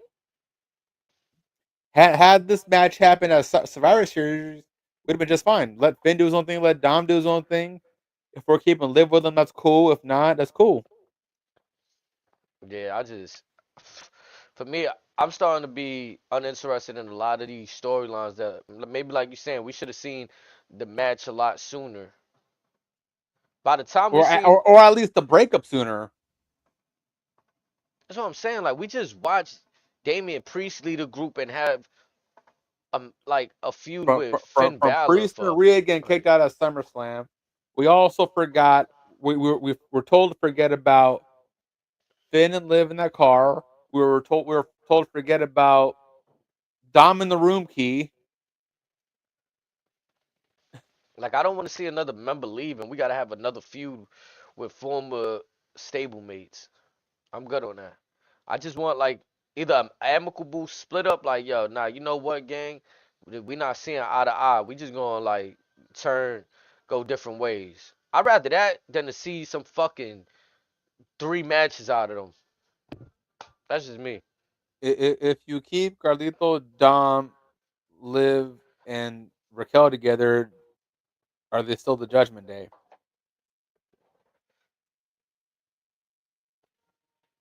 It depends. I And feel like they still trying to if figure they out were to who runs that shit. if they were to add somebody is there a name we can legitimately see? What I say now, though, about the Judgment Day, two parts. They no longer have the original members in that group, and Finn Balor is the longer tenured member of the group. Correct. So I think what Well, who came first, Dom or Finn? Finn, because Finn came when they kicked out Edge, remember? Oh, that's when They Rhea started, was trying to convince Dom. yep.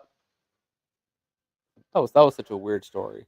And then they got Dom to turn when Ray and Edge faced the Judgment Day instead Because of, Ray chose Edge over Dom, yep, and that's what constituted Edge getting kicked in the nuts. yep. So the original members are gone. I mean, you could count Finn as an original member. I'm looking at who Edge recruited as an Yep. original. You know what I'm saying? So yeah, that's that. I don't know who they plan on adding. I would just hope Well, whoever they I do I, I plan still is a I heavy still hitter. stand. Well, here's the thing. Assuming they're not gonna break up, you could always throw an A-Town down under. Like I said, you just get that a faction of just people that everyone just hates. Could be Logan. Now, What if it's Logan Paul?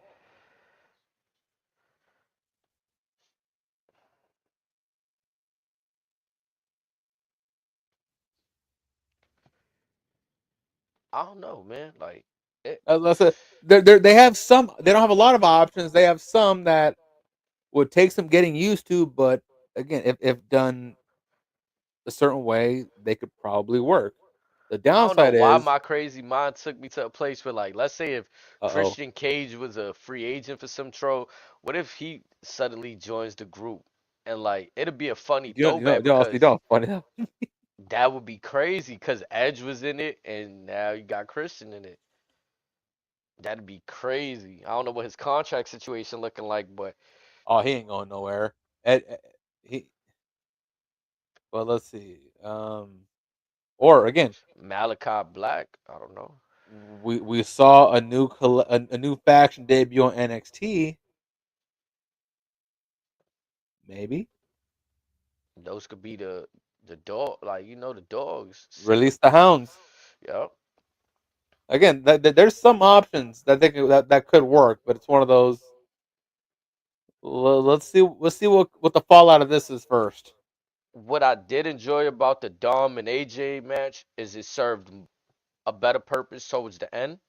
We see Braun Breaker Whoa, looking to whoa, whoa, whoa, whoa, whoa, demolish whoa, whoa, whoa, AJ. whoa, before that, Carlito did not deserve that assault from AJ Styles. Yeah, he did. He tried to pull his leg off the rope and cost him the match. He was He deserved preventing a all of slip. that. He was preventing a slip and fall hazard. I'm screaming. Again, there was apple juice on that top rope. He's trying to say, "Oh, I gotta clean that off first." I ain't gonna lie too. I ain't really like that spot from Carlito too. He almost got seen by the ref. Like, bro, why you just did all that? Like, you should have I just thought stood he standing smacked up. his head on the steps for a second by Yeah, how quick he bro. slid. Yeah, he did some extra shit. Like, I appreciated it because it went into the kind of like, oh, I don't want the ref to see me. But it And kind you of can't looked hide that afro just anywhere. big ass leg extended out. I was like, bro, yeah. Like, Carlito, come on, man. Like, you a vet, my brother. But like you said, we for the first time in years, AJ gets a win with the Styles Clash. Oof. Once I seen And him prop him up, I was like, yeah, Dom, he gonna take that shit. but like you said, we see an attack dog lurk from that back corner, sizing up the Georgia boy, I'm not gonna lie. I and with thought he them was gonna cat run through both of them. right. But Both of them, AJ got them cat like reflexes, bro. Which and everything he that happened in those last moments made me look forward to their matchup even more. and again, Braun has been known to pick up some speed very quickly. and he figures that was probably maybe 10, 12 feet that he had to cover. That's like 2 steps for him. Dom took that spear like a champ. Like it looked like he let his body be free and kind of just, whoop, Bet he's thankful for that padding that he's wearing. man. It didn't take a whole lot off it, but it took Oh no, just a I little. was when he had a matchup with Gunther, I was thinking like, damn, those chops probably don't hurt as much as it do other people that as take. they would have. Yeah. But again, I was waiting for Gunther to rip it off and just go. Mhm.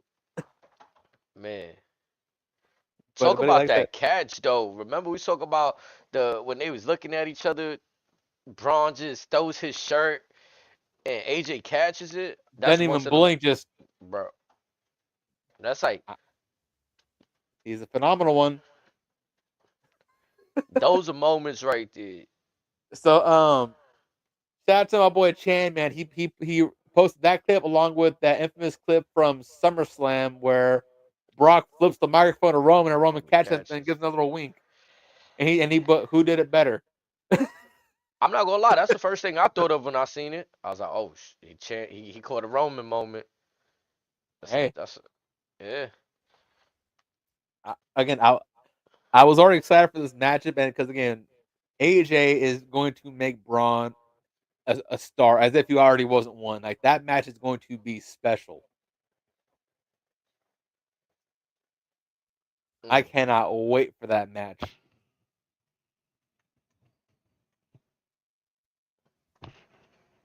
What else we had happening after that? I think we were followed by some bullshit after this. Did we get to that? I think that's we got to that women's match. We got the little backstage segment with the Creed brothers and Ivy now. Ivy ran down Yeah. on Dakota. I'm not gonna lie, I really didn't like how Dakota rebutted. I fuck with Dakota, but it's just like, yeah, Again, it should have been more. But Dakota's trying to be this rebellious bag or whatever. She's too nice for that. little whippersnapper talk. I thought that line was funny.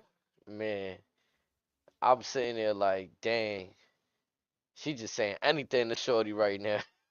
But before that, we you had Ivy now tell the Creed brothers, we promised Master Gable that when he come back, we'd have gold around our waist. Now, that was a little telling to me. I was hoping that that leads to maybe a little separation from Gable and the Creed brothers. Maybe like you said it last week that they looked a little bit more natural. I mean, the presentation of them three together looked a little bit more natural without Gable. And this was again a couple steps back, as seen that seemed to be the narrative for tonight's episode. Yeah, seems like oh well, we gotta impress Chad. So No, again, I no, no, like no, no, no. It's Master Gable. yeah, Master Gable. Gotta impress Master Gable, and it's kind of like what I've been saying. He's been stealing the spotlight from that team a little bit. I don't know if it was what I seen online. He kind of said since when I became the old guy, something like that, in terms of Mm-hmm. putting people over. So I mean, he hasn't had his just due. I don't blame him for that Now, hunger for with more. now with that being said, if it is true, I'm very much looking forward to what he can do in AAA down in Mexico. Mm, I might have to do a little follow up and whatever magic that he does down there. mm. They sent him out there for some matches. Supposedly that's he's gonna have a little mini excursion down. That's part of the storyline. Mm, that'd be fire. But again, going into this women's match, we got new music for Dakota Kai. It sounded alright. Not gonna lie, sound Mm. alright. Was there anything wrong with her old song? Nope. Well, I rest my case.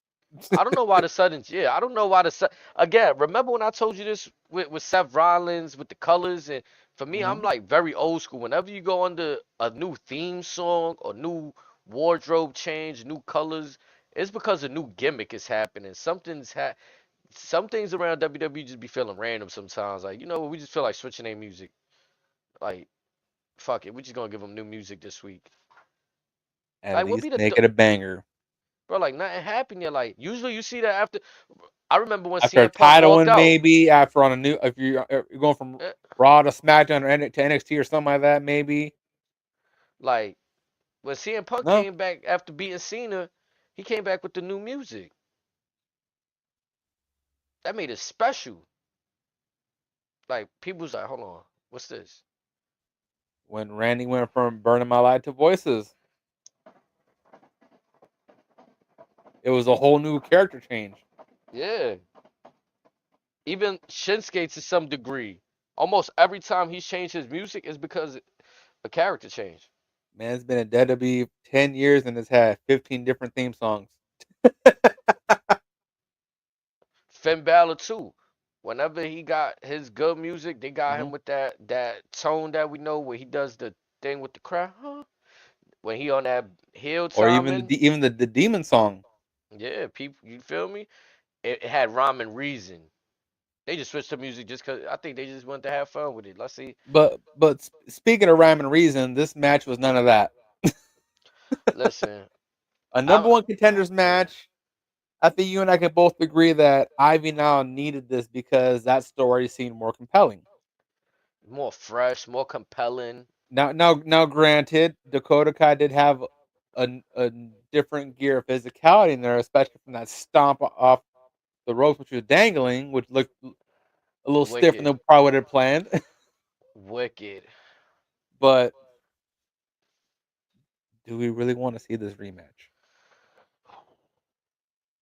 I mean, I don't. I'm gonna just come out and say it.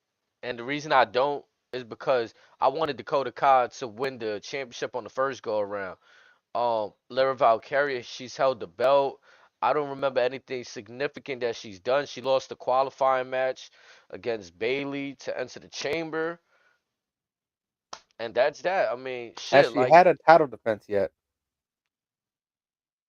I couldn't tell you. Neither could I. But again, this match will be fine. But the problem is, I want this title to be treated like a big deal. So my expectations are I want it to be more than just fine. Again, look at the roster you have at your disposal on Raw. Now, We're supposedly building something with American made, yet have they won a match yet? Serious question. no, not since they debuted and they was apart, just as the Creed brothers. Yeah, they lost. I think they lost all the matches to Wyatt Six. They lost by DQ to War Machine. Right, because the Final Testament were the only ones to beat the Y6, right? Yeah. That's wild stuff to me. I ain't gonna lie. The fact Now you I see could be wrong, now, but I think they've lost all their match, and they may have the Creed Brothers may have one victory since the faction formed. see what sense does that make? I just want to ask that for a second. When we was questioning the objective of Y6, they got put in a program with people that got released a few months. Like, come on, bro. Shit just don't make sense to me. And I be knowing what I be questioning, and then it's like we be hoping for something a better like a better route, but then like when you go back and really like, what was the point of shit? Wish I knew. What was like really? What was the point? This shit is crazy. But however, I we then get to one of our highlights of the show. When Gunther, the Gunther The segment. troll extraordinaire. Yeah. He wants to get a first hand experience. He wants to walk a mile in the Yeet Man shoes. So he's out there in the crowd in the concave, whatever. He's saying, I want to see what it's like. I want to experience the Yeet. And immediately he goes into Troll City, and it was beautiful. Man. How'd you feel about Gunther doing that? Like I thought it was clever. It was I, cool. I I thought him going off on that kid in the John Cena gear was hilarious. And then talking to you guys is I reading Shakespeare to a dog. That was the line right there. Bro, that killed them right there. I'm sitting there like, wow. Where has this Gunther been these last few months? I'm not gonna lie, this it could be a sense of urgency, a last second ditch to keep that championship. But again, this is what we've needed out of him. That I don't give a fuck. I know I'm better than you. He's got more lines than just street trash. Take apart the crowd. Cause part Whatever. of bro, part of me thinks it's hard for me to really think like that Jay gonna go and win like really decisively. So I'm intrigued to see how they do that story of him winning if he is to win. Here's my question with that. Because to me it seems like I'm gonna be very specific right now. This matchup is probably gonna be almost practically move for move, give or take, compared to Gunther versus Sammy last year. That's how I feel like. Only you add a few more super kicks. Which again, the match was fine, but again, is that matchup main event level? Take the feel good moment out the picture. Just that match by itself. Does that match scream main event? I mean, me personally, when you have a superstar like Gunther and that's the way he always loses, it kind of gets annoying after a while. How many main events has Gunther had? Exactly. Hmm. And again, a part of, I'm not saying this is all Roman and Rock's fault, but again, they kind of called it last year. That's the second place championship. Only way that belt's going to be worthy of a main event is who's ways to put the belt on. Again, and I got my theories on Rock and Roman. If they aren't to show up at WrestleMania or have any involvement, I think they want to see what the numbers are going to be like without them there versus last year where they were there. Oh, it's going to be brutal. I And then promise you, it'll be brutal. yeah, and if it is brutal, then next year we trucking through this shit, baby. We doing If what the fuck Roman, we want. if We doing what the fuck we want next year. We now doing now Rock Roman night now one, night two, no and no no all no eight no no no no matches no if no they no no wanted no no. to. The whole Bloodline I'll, WrestleMania. I'll go That's what once. we doing. I'll go a little deeper. I know Amada's gonna love this. If Roman is not on this Mania, you put this belt on him. You have him squash Jey Uso, and you have him beat Bruno's record off the rip. No questions asked. Mm. And then you have him get the other belt, and then he just holds both belts hostage again. Hold on. You So just let it look, happen. wait.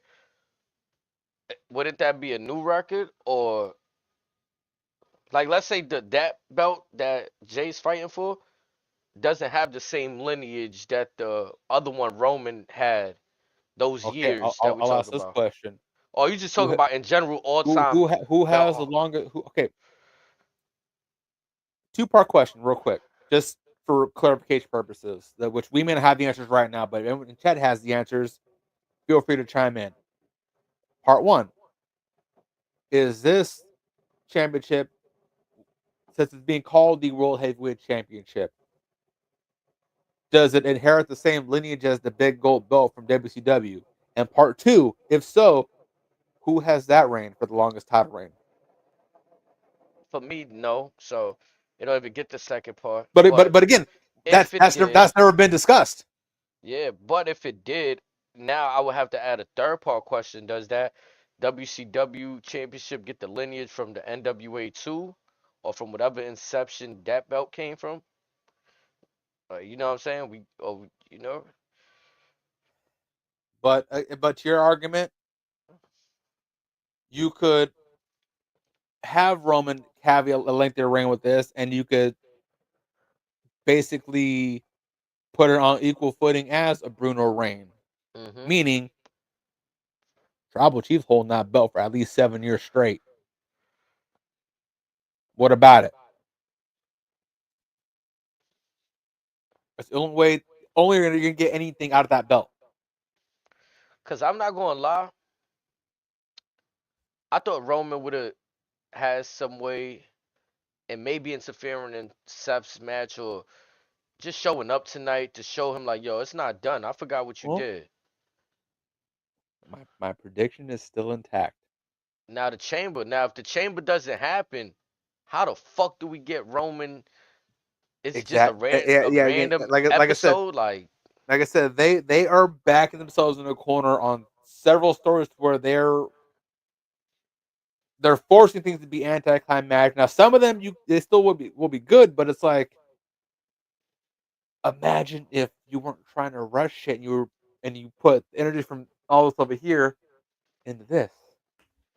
We're again we're on the fucking road to WrestleMania.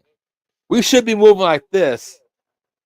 Instead, it's just bro, again, I'm gonna say it because I and noticed Mania it is on two my months own. away. We got a kickoff press conference last year around this time.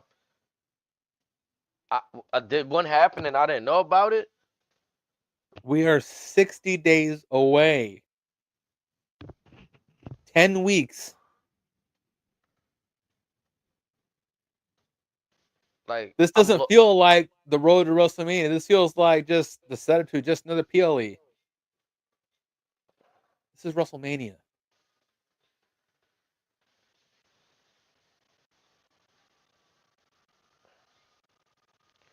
And like I said, you're putting a lot of pressure on Jey Uso with this. Charlotte, she can get Tiffany to that level. I'm not worried about that. Is this matchup which is what concerns me? Because again, instead of Jay was already moving like this, now it seems like he's starting to level out. That's what to me it seems like he's leveling out just a little bit. And again, it's no fault to him. It's just the styles and the patterns of him and Gunther. It can only produce so much. You're gonna need Jay to go into overtime just to sell this as a main event. And here's another thing: is this really gonna be a main event, or is this gonna be the co-main for Charlotte and Tiffany? I don't think Tiffany and Charlemagne, Because but no, because right now I'm more intrigued in that than Gunther and Jay. they got a main event. Night one at They're least. they're not selling it for me right now. No, I feel you. But I'm saying if they don't, here's my take. What's the purpose of a Royal Rumble match? I thought that was to solidify a spot at the main event, not just add a match at WrestleMania. What about the women? They had the same stipulation, right or wrong. I guess so. I mean, I what you see, I would have to go back because again, we just spoke off air. We was trying to figure Or out when the 2 night mania thing happened. or again, is this going to be is Gunther and Jay? Is that your night two main event? And you have what do you do with plausibly Cody, Punk, and Cena? That'll definitely main event over Jay and Gunther. Because the way I see it right now, I got that triple threat as night two, and Tiffany Stratton, Charlotte Flair is night one. Yeah, I think it's unfortunate that you got to put both championships on the same night like last year. Which again, there's four championships. I get it, but still, it's like it's nothing against the folks involved. It's the way the writers are laying everything out for us to digest. Where it is and where it should be, it's not even the same zip code, not even the same solar system, the All same right, so galaxy. so let me ask, because I love comparing to the sports shit. We had the NBA All-Star game just happened over the weekend. Stephen A. Smith made a point that if David Stern was still the commissioner, there was no way, no chance that the format would have got changed. Correct. Vince McMahon is no longer around. Is there a universe now we gonna live in that the Royal Rumble winner, you might get the WrestleMania match, but it ain't gonna be the main event match? Like, do we gotta Or accept that? you see Draymond's words. Yeah, Again, on the topic of this updated format, you got the Rising Stars in on it too. So why should the hmm Rising Stars get a free pass? right. They didn't earn anything. hmm Were y'all folks that were never even a lot of the opportunity of the Rising Stars game? That used to be its own separate ordeal. This is what I'm saying. Like, I'm not trying to be that old person in the room, but I am still a historian, and the main event is supposed to be for the biggest stars, the biggest storylines, the And the history. Royal Rumble winner, WrestleMania main event. and again, the aura that Jay has accumulated over the last few years, there's no denying that. The issue with that is his counterpart, the man with the gold, because he's been a little iffy since he's won the belt. And again, like I said, you're asking a lot out of Jay to sell this as the main event. Like Jimmy's on SmackDown, isn't he? Yeah, Yeah. So if Jimmy was on Raw, you could have again. If Imperium was still a thing, what I would have done was I would have had Ludwig and Gunther just take out Jimmy to try to make Jay the I gotta put Superman's cape on. I gotta go do my thing for the family. and then you got the realistic other side of it, where you got Jacob and Solo talking about bringing home gold for the family. What if they fuck over Jay? We've seen people fuck over Jay before. How many times did Jimmy do it? Man, keep talking. I can hear you. I'm gonna close my And window. It's getting a little cold in here now. I ain't gonna lie. It's getting frigid as fuck. like, again, it could be that. On the topic of Jacob, real quick, how did it feel knowing that Priest is in the chamber and not him? Um, I kind of expected it, but not for the reason I expected. I thought they were gonna further the program with him and Braun Strowman. It seems like they're gonna be furthering something with him and Solo now.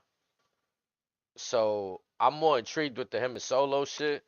But That's probably again, what saved an outrage, to be honest.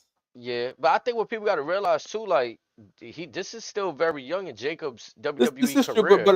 but again, like I'm not saying he was gonna win the chamber, but A chance to be in there with some hitters though, yes. I mean, yeah, could you imagine if it was Jacob Fatu, John Cena, Drew McIntyre, CM Punk, Logan Paul, Seth Rollins? yeah, it'd be a fucking show out for everybody. Could you have imagined what moments Cena and Jacob would have shared? Jacob and Logan Paul. But I think I'm not gonna say it's kind of similar. I envisioned him having a bigger moment in the Royal Rumble. To be honest, all I remember is Braun Strowman throwing his ass out. Like, I hate to Yeah, say that. but honestly, the Rumble was just too damn loaded this year. As is the It- Chamber. right, but given who's in, I feel that Jacob would have been a better suit for instead of Priest because that way could because hear me out. Say you could have had Roman take out Seth or whatever, and say in the final three you have Solo take out Jacob. Imagine what that would have done.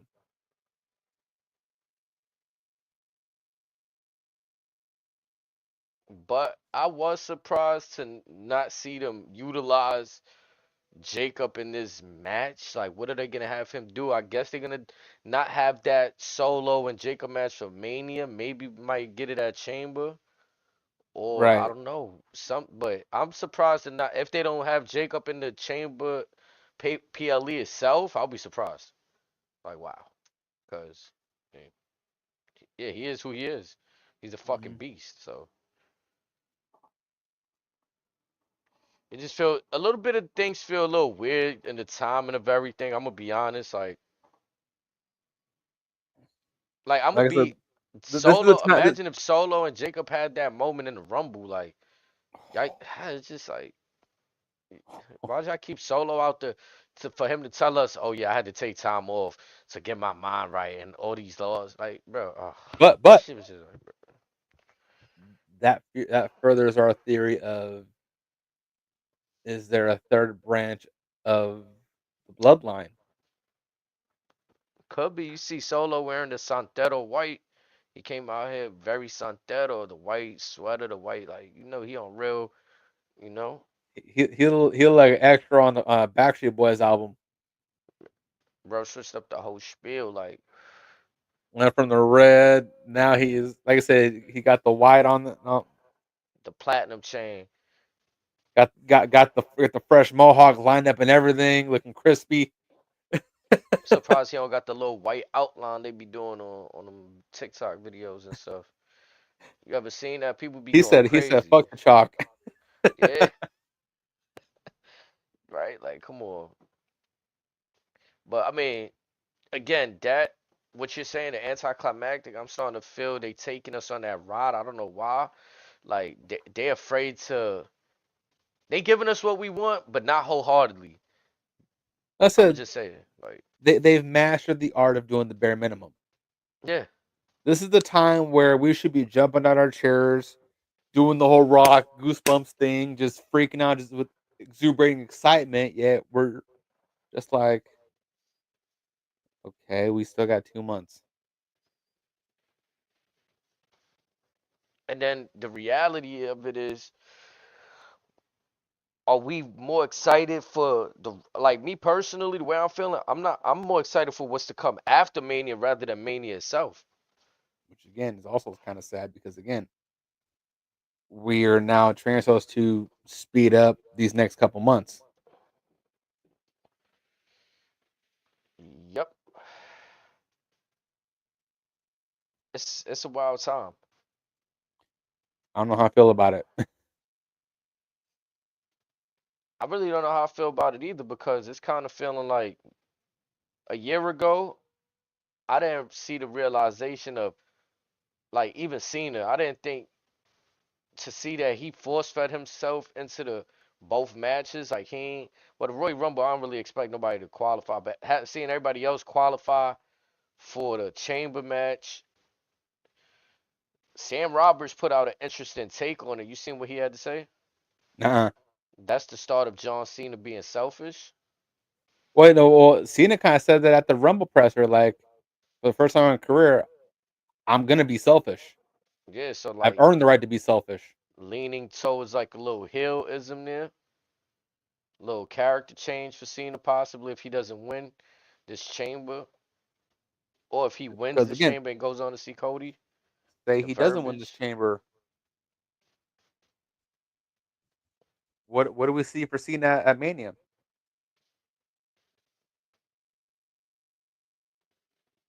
That's what I'm saying. They're in a position where if you don't put people in the spots they need to be in, you're gonna have to start searching for shit for them to do. Now again with Cena, there's a lot you can do.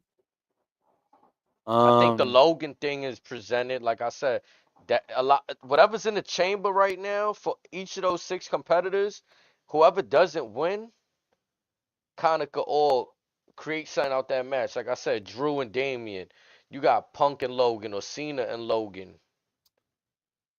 um, let's see. Those transpired over the last few months and in the Rumble. So I feel like those will be the more immediate solutions. Like let's say Cena eliminated Logan Paul at the Rumble, but at the Chamber, Logan Paul eliminates Cena. That'd be like, whoa. Now, what would be crazier if Logan Paul pins Cena, or if Logan Paul pins Punk? What if he pinned both of them at the same time? Pack both of them up. I don't know what that crowd will do. I'm kind of scared to think about what they might do if that happens. To be honest, What if Logan Paul sits there and packs up Cena and Punk at the same time? but Mm. get the triple M, have him take out Seth too. I got Seth winning low key for some reason. Yeah, but I don't want to see him and Cody again. I'd rather see Cody and Drew than Cody and Seth. The reason I see it with either Cena or Seth, Seth because I feel like Seth open the door for this. Let's say he's talking to Cody and other people start coming out. He'll be the one to be like, well, let's make it a triple four, a fatal five, whatever type of match. Seth would do that. And I think Cena's situation is kind of written. We've been talking about it for months. Who's he gonna fight at WrestleMania? Is it Logan Paul?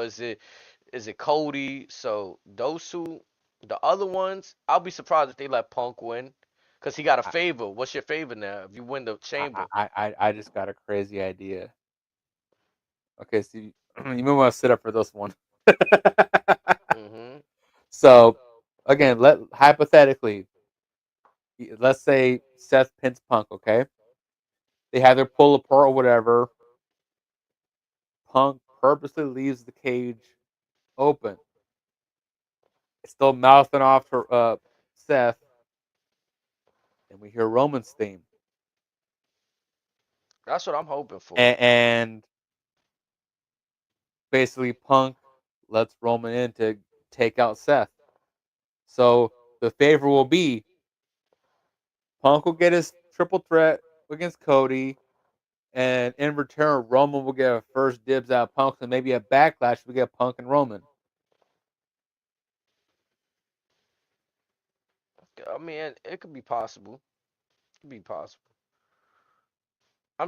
I'm not in the business of getting my hopes up. We could shoot I all the know. shit at the wall. I'm just trying to think of an idea that would actually work without having to piss off the entire country of Canada.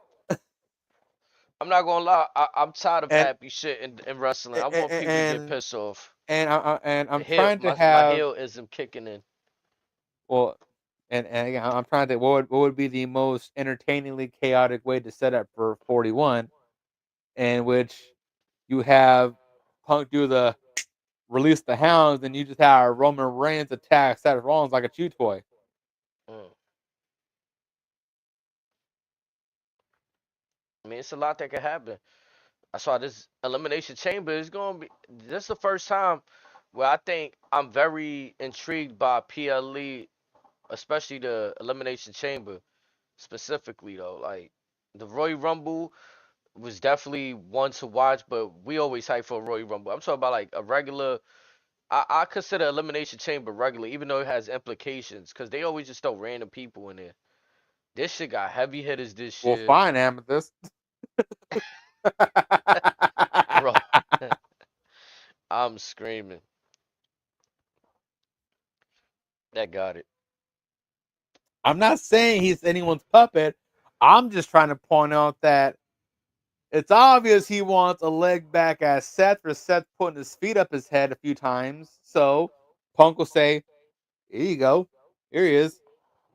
Enjoy." hmm Just serving him up on a silver platter real quick.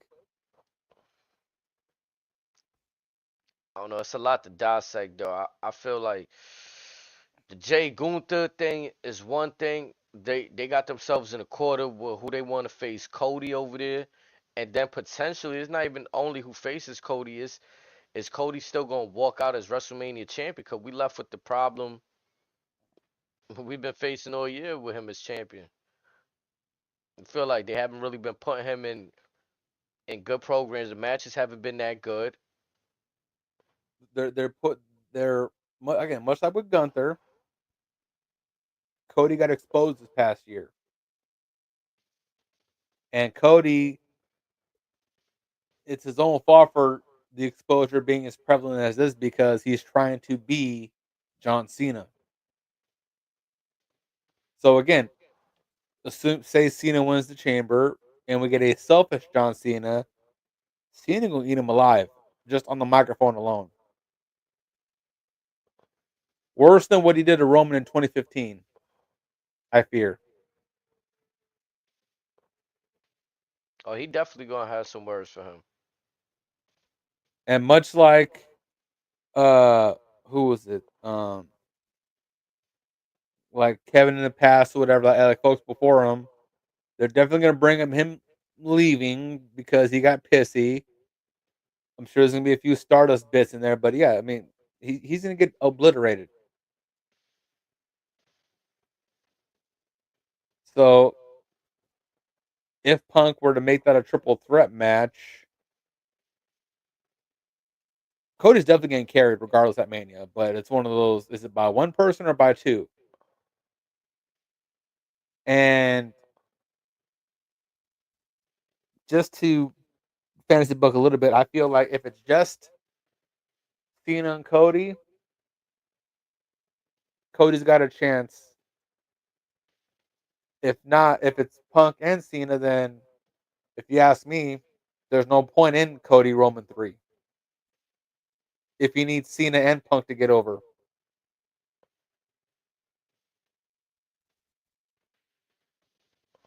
I want this. Oh man, But again, if Cody ain't worth the OTC's time,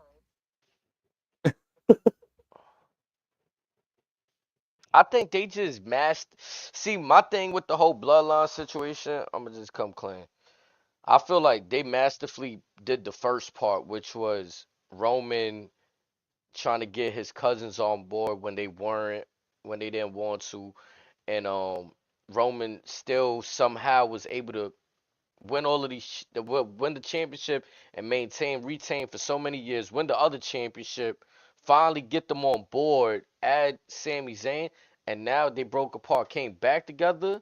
But let's see them on top, on the same page. Whether that means Roman as one champion, Jay as the other champion, Jimmy going after the Intercontinental, Solo or Sammy going after the US. You know what I'm saying? Let's see the bloodline finally on top, but decisively, no foolery, no surprise interferences. Let's just see them run rampant on the whole WWE. That's what I want.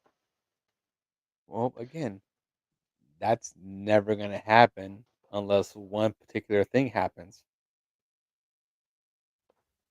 And we both know it's never happening. What's that? Roman will not submit and admit that Jay is his equal, even if Jay wins. Unless Roman physically says something like that, or even acknowledge you, or whatever, that we're never going to get that bloodline again because Jay will And I'm never be cool. all. Jay's I'm always cool going to be with one that. foot in, one foot out. I'm cool with that because in my eyes of the bloodline, you gotta earn what you keep anyway. So as much as you want something from somebody, you gotta go out and get it. Mm-hmm. And once Jay does that, and then he could say, well, whether Roman wants to admit it or not, the family gonna look at him like, oh, you got that title, Yeah, you one of them. but again, no pun intended. But if there's no acknowledgement from the king, then the village can say whatever they want. Not a high chief. Again, what side is he on? Like, Or could you imagine if he recruits Jay and Solo? mm, That's something we haven't thought about yet. mm. And with this, he nonchalantly said, "I'm proud of you," but it's obvious that was very much forced. And Jay snuffed that out real quick. If that were the case, we wouldn't see Jay Uso with the John Cena Fruity Pebble colorways. He would be redded out, red and black, just that's it. Or red and white like Jimmy. Shit, even Sammy wearing red in his gear most times.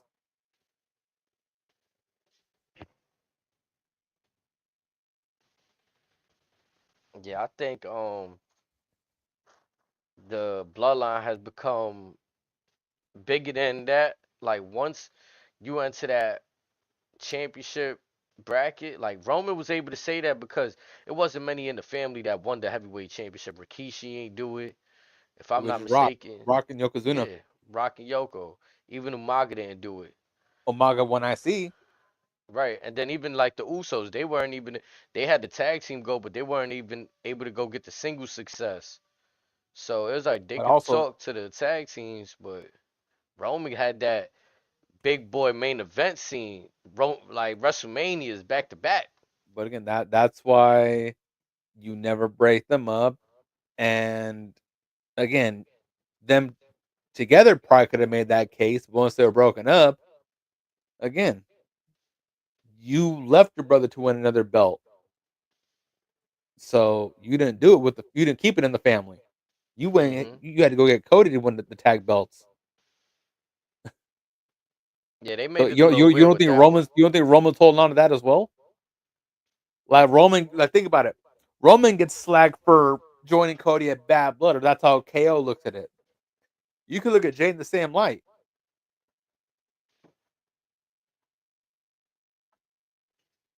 I mean, again, Jay felt he had to do what he had to do to go on and which make is his true, name. which is fine. But ultimately, that's the WWE version of the Bloodline I like to see on top right there. And I All feel the it's gonna be a while before we get there, at least. all this other shit is it's not even that it's taking too long. It's that when they decide to present it to us, they don't got enough time to really curate it. You just throw it on the screen for 5 seconds. Example: Solo Cole was showing up at the end of a match is only like in total what 2 minutes of TV time, and what is that like? Okay, we're curating our thoughts, but it ain't not really like solidifying nothing. It's just giving us spec. So it's really doing just like when Jacob he did all of this running around backstage. Yo, Solo, when I see you, and then he seen Solo. What happened? Nothing happened. Now I And then felt you that because how many times in real life and you see that, but it's then still like, also you got Tama just lurking in the back, like what am I doing? Just in the back, just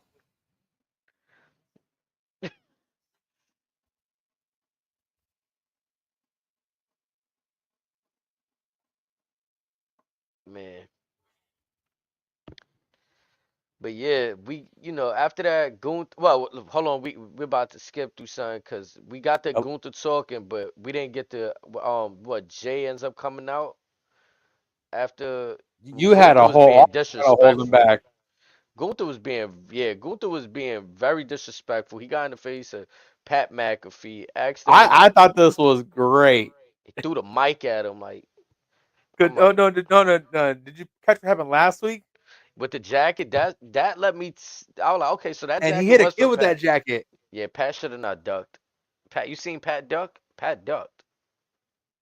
His real reflexes kicked in. It's like his real athletic reflexes kicked in. Remember, he's just a punter. That man is an athlete. I went back and I watched that shit, and I was like, people on a glance, 'cause I seen the clip you sent me, like, oh, he took out a child. I was like, damn, he did that shit on purpose. I looked a few times. Pat ducked. I'm like, this motherfucker, quick as a cat. And again, that's not a far range. He just like Maul Manson was saying, when you throw something, you throw hard. You put both cheeks into it. Got a Yeah, little on it. shout out to that kid though. He took that shit like a champ. I looked again. The kid was smiling after that. He was hype. I'm pretty sure they gave him some free. He got a nice Some, little swag bag. yeah, you feel me? So he was good. Man, Gunther's promo tonight was definitely top tier, on par with what we want out of him. I agree Where with you he there. needs to be, where he should have been all along. Yes, sir.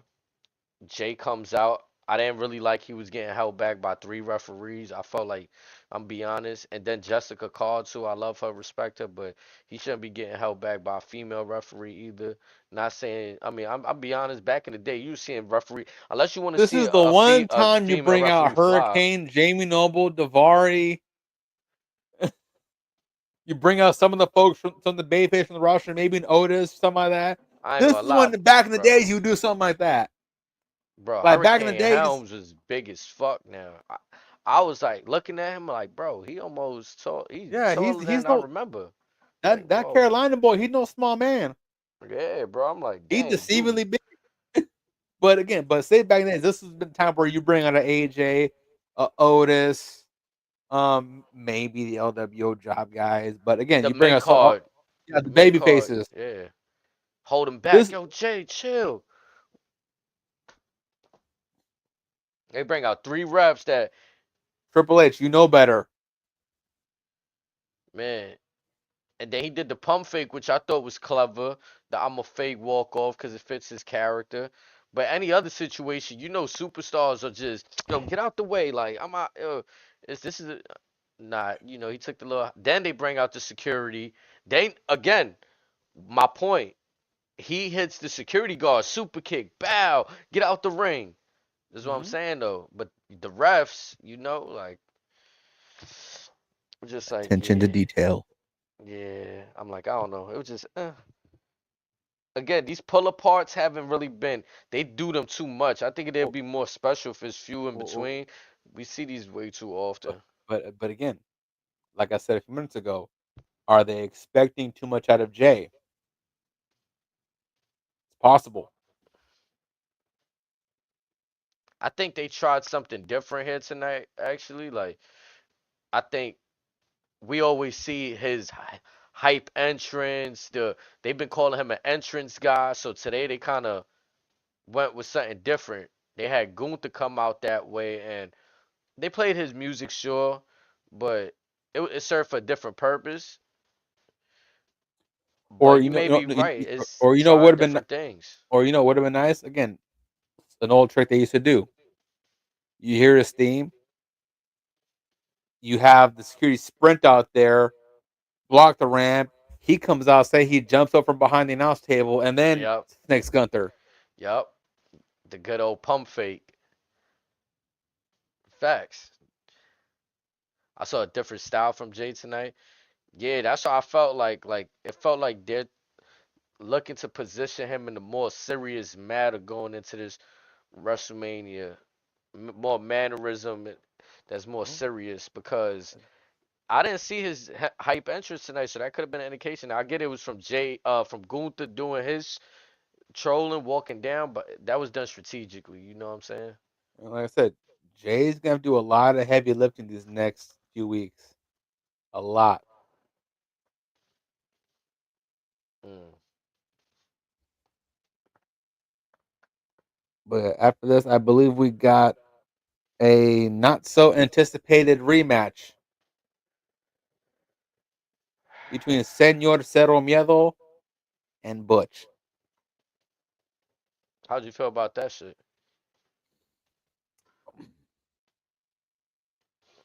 I enjoyed the again nothing is these two again. They have great chemistry, but I was more intrigued into what happened after the match than during the match.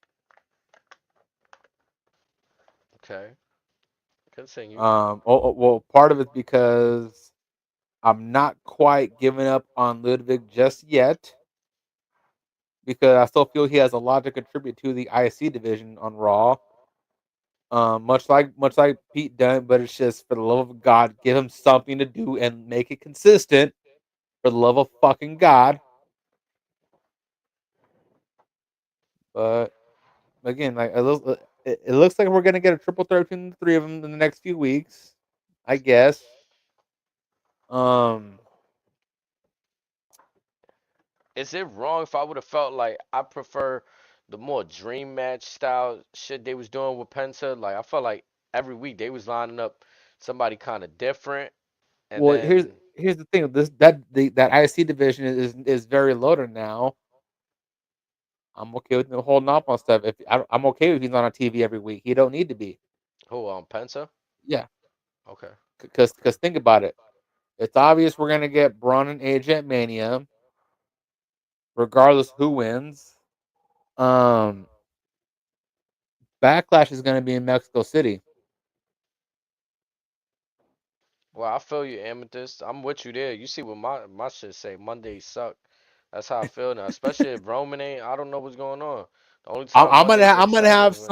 some words once we wrap up the Raw recap about that. I have some words about that because I'm doing some research. I got some theories, but anyways, Yeah, 'cause I enjoy Backlash Penta, but Backlash is I gonna be didn't. Mexico. So again, Do you have AJ versus Penta in Mexico, or do you have Braun versus Penta in Mexico? And if so, is that where we crown Penta as IC champion, or would it be too soon? I don't know. Because if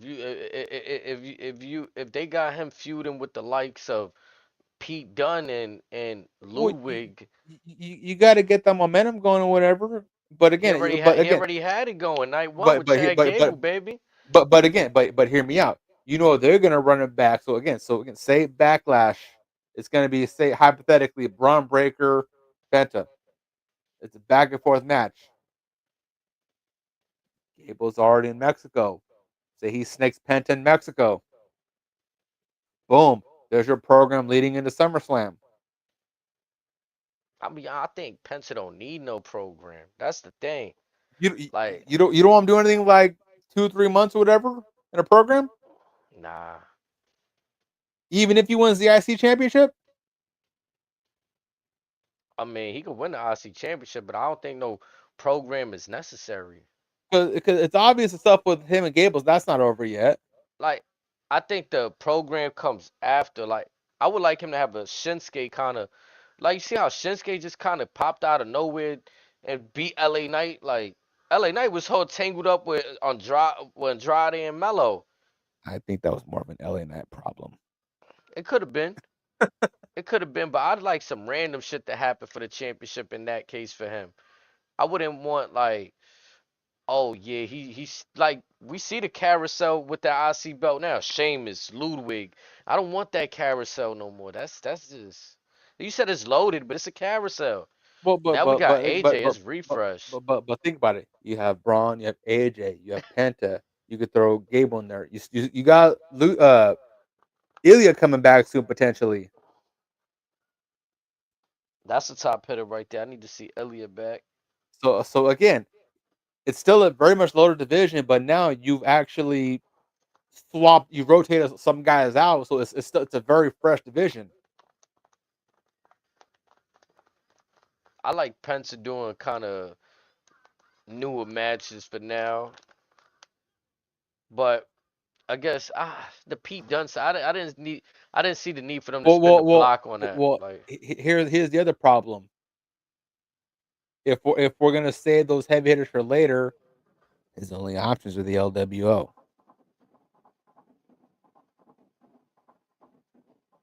Exactly. then I ain't gonna lie too. WWE be doing some shit where they want to do what's good for the marketing. I get it. I like it. He came in as a baby face, cool, but I'd like to see something gritty too from him. Like, after we get this nice little baby face run out the way, I like to see him as a heel ASAP in here. But I get it though. They gotta sell the merch. You know what I'm Oh saying? yeah, as much merch as he's moving, I he get may it. not be a heel until after his brother comes. Yeah, I get it. Cause I'd really like to see him versus Ray in a non-friendly. The only way I will care about that match is if it's an apuestas match, meaning mask versus mask. Ray's trying to go crazy. He trying to send Ray out of here. I want a match to be worth it. I'm trying to send the Or legend out of here. or you could do Penta versus Dom, mask versus hair. Can you imagine a WrestleMania crowd rejoicing as you sing "Na na na na hey hey goodbye" to that mullet? I'm screaming. I'm trying to sell tickets, damn it! I'm trying to put asses in seats. I hear that. I'm just picturing Dom with the fucking baldy right now. Him with a skullet real quick, or not even that. The tears running down Liv Morgan's face as Penta's scalping his ass dry. Oh man. But yeah, like you said, we might get a triple threat there. I'm not. I don't know how I feel about that. Unless it leads to I see, but either way, I feel like that's hurting Kaiser, which I wanted to see stuff for. During this transfer portal, it might have been best to send Kaiser to SmackDown, not just because his woman's there, but a fresh scenery, a fresh coat of paint on the ride might have been better for him. I could dig that.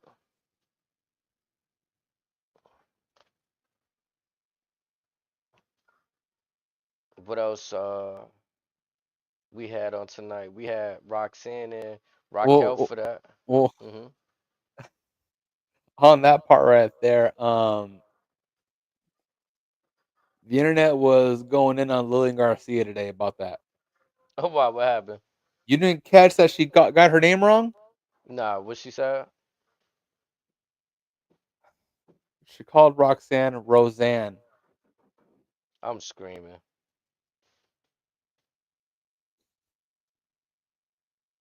Called her Roseanne Perez. Not Roseanne. But again, like I kind of anticipated who was going to be in this match. I'm 50-50 on how they got there. Because again, they're trying to fuel the they got Jade story, which I get, but I'm just ready for that program that story to be over with. To be honest, Yeah, they're gonna have Perez enter the chamber. I was surprised by that decision. so She's I kind of wasn't, but because they had Roxanne do, she's been going ham for the last few weeks. So for the women's chamber, we have Roxanne, you have Bliss, you have Liv. Um, who else we got? We got Bianca, Naomi. Who's number 6?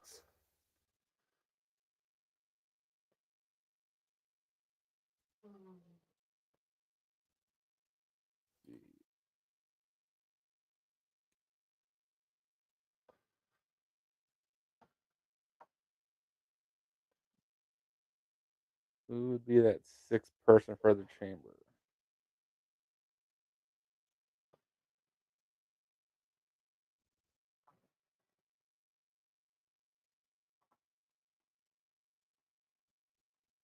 I just wasn't.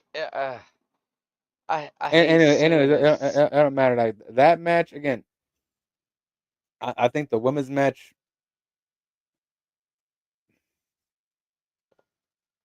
The match was alright. It's the No, ending for me. again, I can give two shits about it, but I'm just trying to think as far as the women's chamber as a whole because the winner's going to get Rhea or Io, which is likely going to be Rhea. Um, aside from no, I don't. Are we really about to do Liv and Rhea again?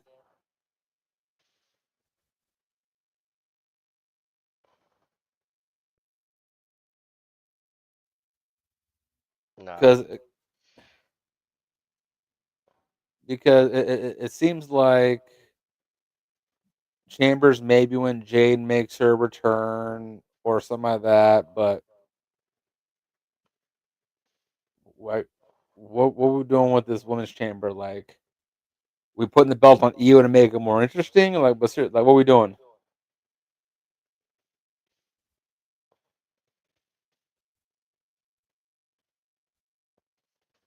I don't even know who's in the women's chamber. I've been so like when it Well, comes like I to said, women's division, that should just be like I well, be like I wanting said, to have interest, oh but yeah, that's right. Yeah, it's Bailey, Liv, Bianca, Naomi, Roxanne, and Liv. So there's your 6 right there. But still, it's like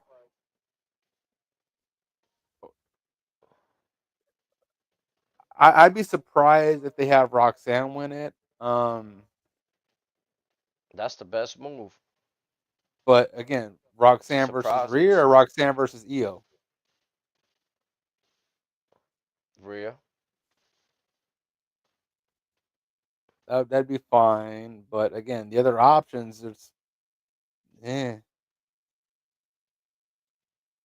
Because I did mention I don't see Bliss winning. Perez could have won the Rumble if they wanted to make a splash or do something different. They could Right. double down on that chance right now if they want to still like do something different. If not, I mean the wackest shit they could do, to be honest. And I love Bailey, but it's just use like one of the other top name females to try to sell the marquee event. Like In my mind, it's either gonna be Roxanne or Liv. I can see her. Has Rhea beaten Bailey yet? 1-on-1? I feel like I haven't seen them go at it too much,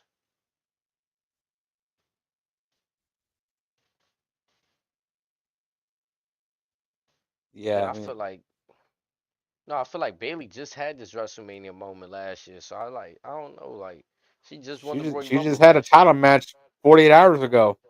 Yeah, like mm, She's in a title match about every 3 to 6 weeks. mm-hmm. So her I can do without.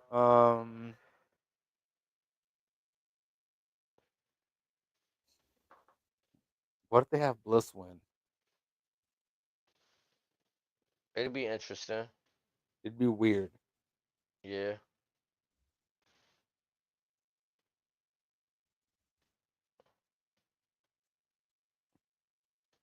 it'd feel a Um, little expedited, but well, that's how people feel about Charlotte. mm-hmm. Yeah, I mean, a part of me feels like we're gonna go right back to Liv and Rhea.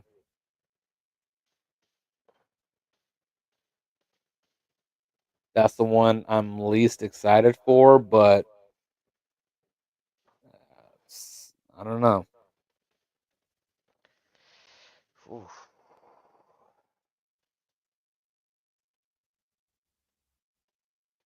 I mean, they definitely could have put some better names in this chamber, but again, the men's one is stacked enough, so I get it. But still,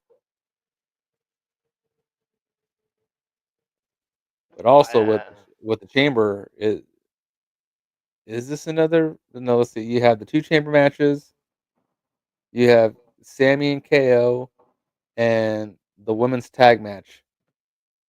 I expect like a 4 hour show out of this, something almost like the Rumble. No, this will be 2.5, 3, because You there's think only so? four matches right now. I mean, that's how the Rumble was. Yeah, but chamber ain't the big four. I mean, they still two beast ass matches though that could potentially go up to an hour apiece if wanted to. It's possible. It's definitely gonna be a weird one.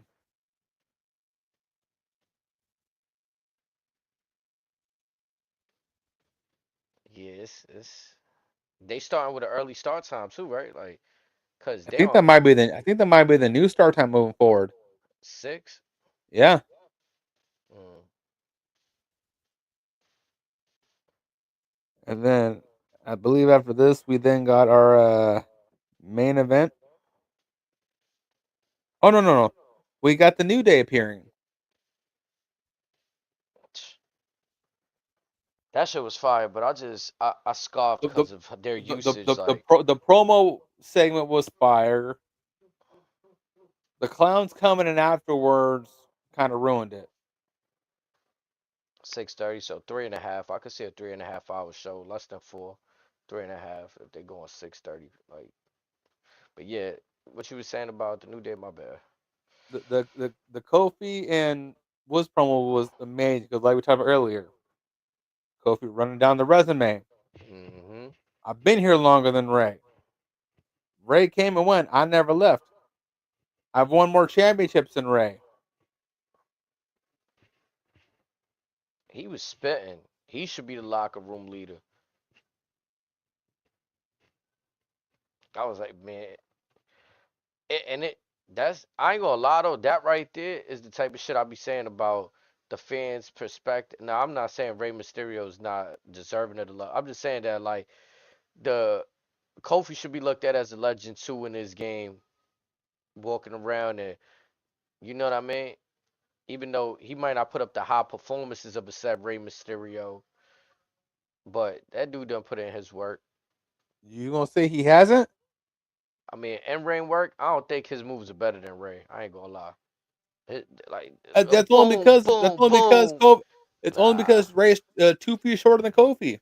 nah, I ain't gonna lie. 619 over Trouble in Paradise over what's the other shit? Yeah, 619 over all of that. Kofi got the boom drop, the Trouble in Paradise, the SOS. Not gonna lie. Kofi's moves are ass, bro. Ass, ass, ass, ass, Blasphemous. ass. Like, it's just like the worst. Okay, maybe Woods' honor roll a little bit better, but still blasphemous. Nah, Kofi's moves are ass. Like he just pulls that good string of counters. I feel like that shit he do when they throw him to the corner of the ropes and he slide in between the ropes, like hold the rope, kick him in the face. He got the counter shit. He got good counters, but his actual offense is trash. That shit. Oh man, but he was running them down right there. I like that from Kofi. He was. That's the first time I felt like I heard Kofi dead ass confident with his WWE career and what he's done. Like that was lit for him right there. I like that he re-mentioned that to the folks that might not have known things like that. But here we go. We got the LWO. How you feel about the LWO coming out? Gaga. I think Dragon Lee. This is how they If it should have was just if it utilized was him. just Dragon Lee, It looked a little weird how they jumped him. I'm not gonna lie. It looked a little weird. if it was just Dragon Lee and they laid out Dragon Lee, it'd have been much better.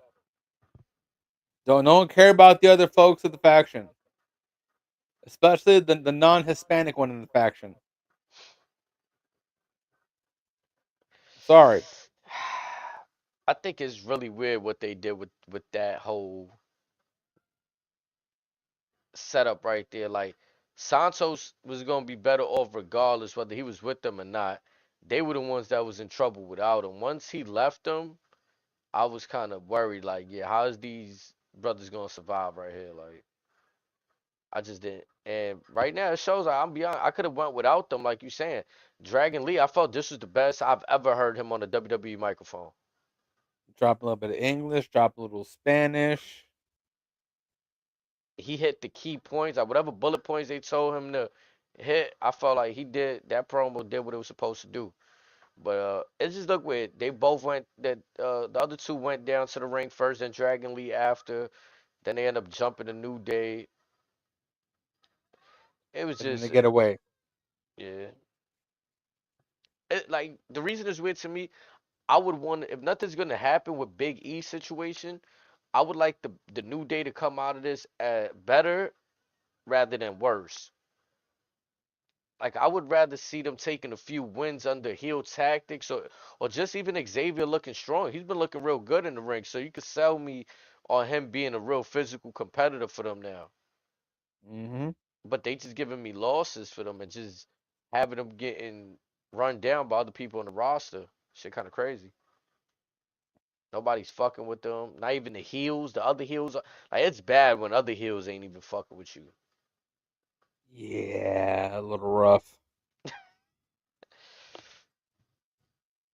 But man, we get to the main event. Fire main event. I think they did a good job giving a commercial break before the main event actually happened. So, right, I You was like, approve of a commercial break? yeah, I took note of that because I got to keep the same energy. If I'm going to mention when I don't like them, I might as well just mention a few times where it was cool that you did it at the right time. They gave the commercial before the fucking match. Holy shit. I was like, right, here we go. Now I could get through most of the match. You know what I'm saying? Before y'all get to y'all final last commercial break of the evening. Because it kind of waters down the match sometimes for me when right 2 minutes into it, we go on a commercial break. Like, and then we come back and I feel a little lost on the flow of the offense. Like, well, can we at least see what happened on commercial break? We don't even do that Right. no more. Rarely, like back in the day, we used to see that. Like, oh, in commercial break, this is what happened. But I did enjoy the hot start by Finn. Cause well, I did like touch on the fact that was this their 11th or 12th time one-on-one match together, So something like that. he's out for blood, and he And, sees it like and a this was rivalry. probably their best match since that infamous match at SummerSlam for the inaugural Universal Championship. Mm. Like they were pulling out all the stops. I think both of them hit a pedigree. Uh, just laying their shit in. And The right now, both their best bodies were beat versions. red. Almost, well, I don't, I feel like this is the best version of Seth Rollins. Maybe not character wise, but like definitely totality of him as a person in the ring. Best version of Seth, and for sure, best version of Finn, character wise for me in WWE. He might have had better stuff outside WWE, but I feel like this is aside from his demon stuff, he's This is been almost going as good as as a his old heel. NXT stuff. Yeah, he's been going as a heel on his main time on the roster this go around. So yeah, this matchup was fucking lit between them. I like that moment with the sharpshooter transition into a pedigree. I Oh, that thought was that was amazing. so sick, bro. Oh man.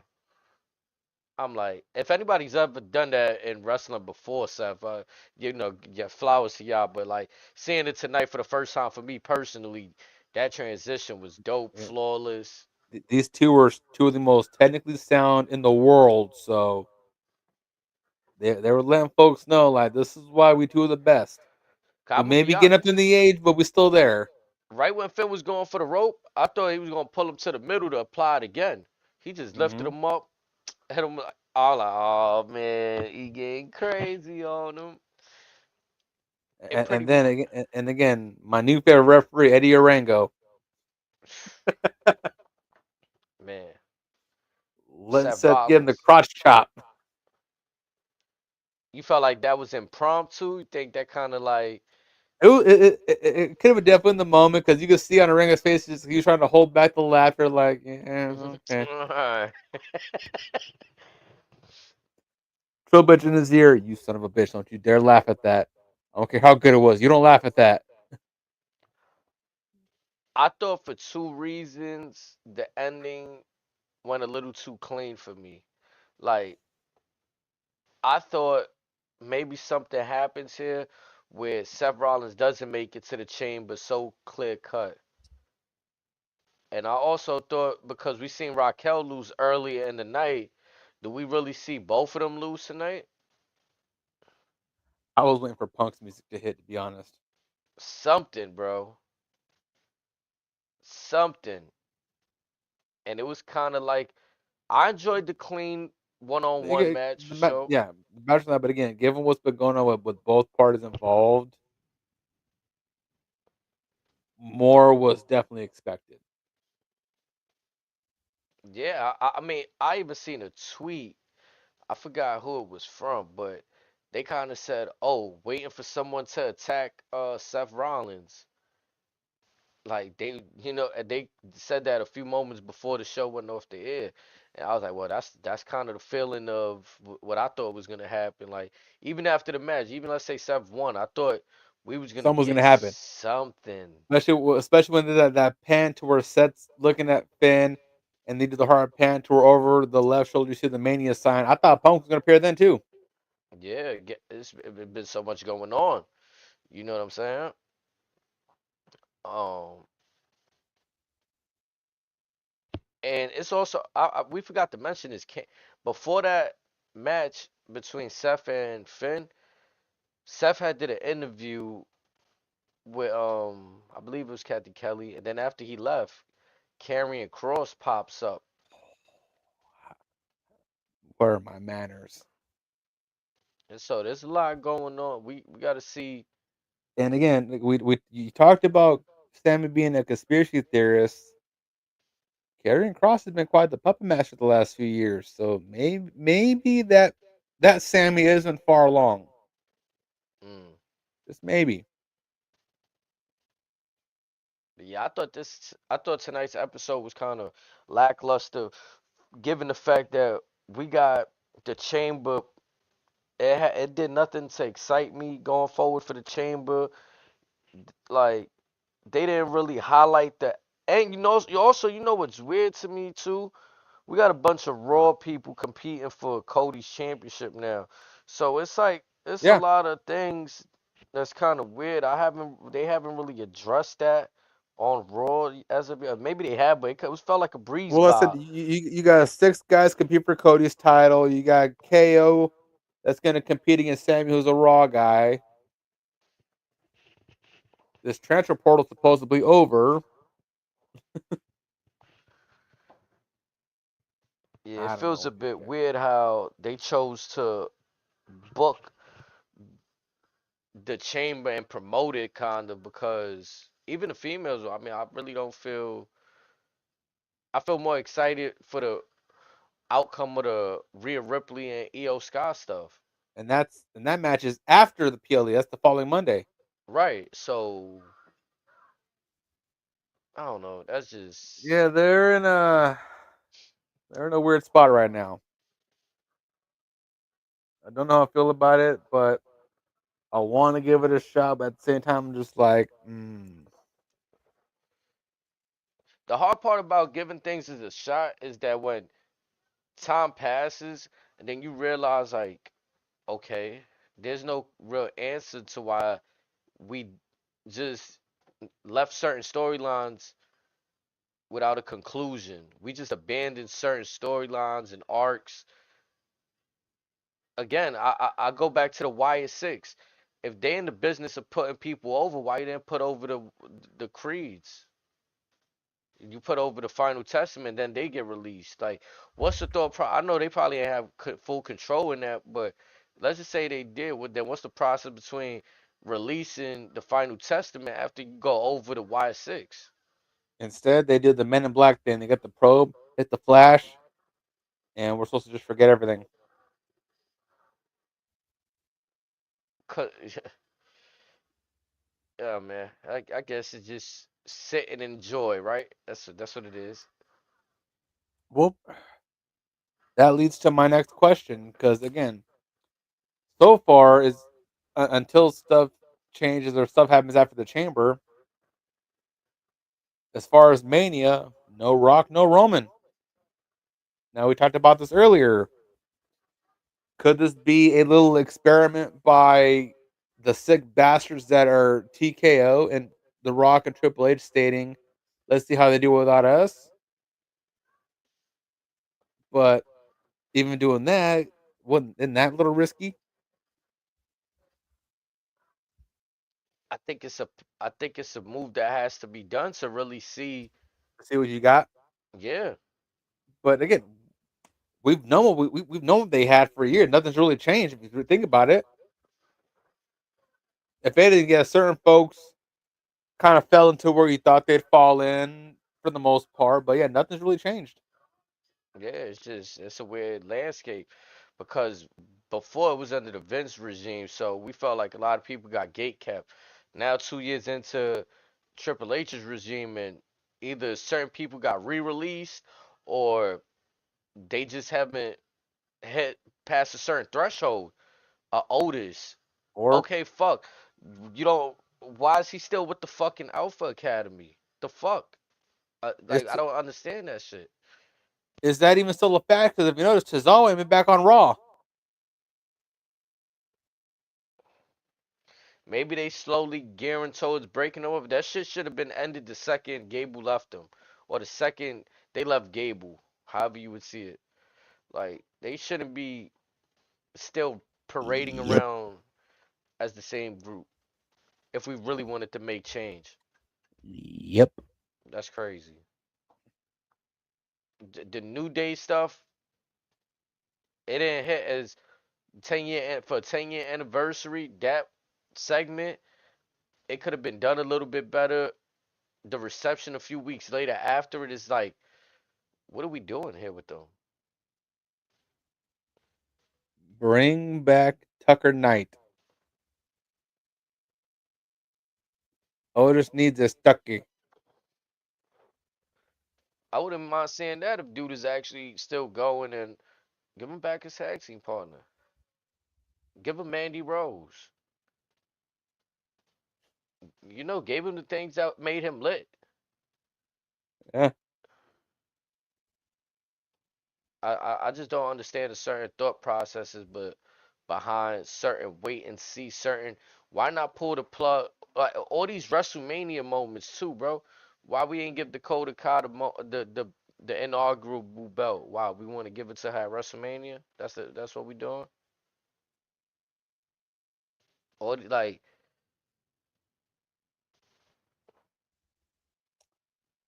cause both stories are fine for me. Walk in as into Mania as champion and walk out as champion. I don't need everybody to win at Mania.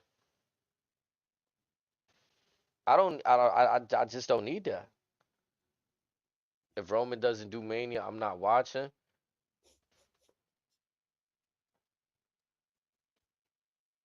I mean, I'm gearing up in my mind and possibility Again, if there's no that Roman there's at no Roman. Mania and Roman comes back and has a Brock Lesnar Triple H level of title reign to where he will hold that championship hostage and say no one is worthy of competing for this, let him.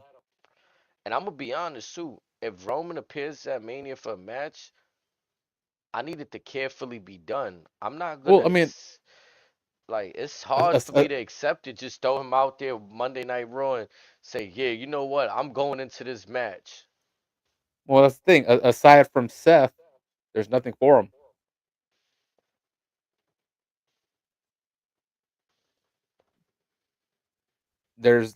Again, aside from that matchup, there's literally nothing for him that'd be worth his time. No, I know what we could do. We could have a bloodline battle royal, and the winner becomes the actual leader.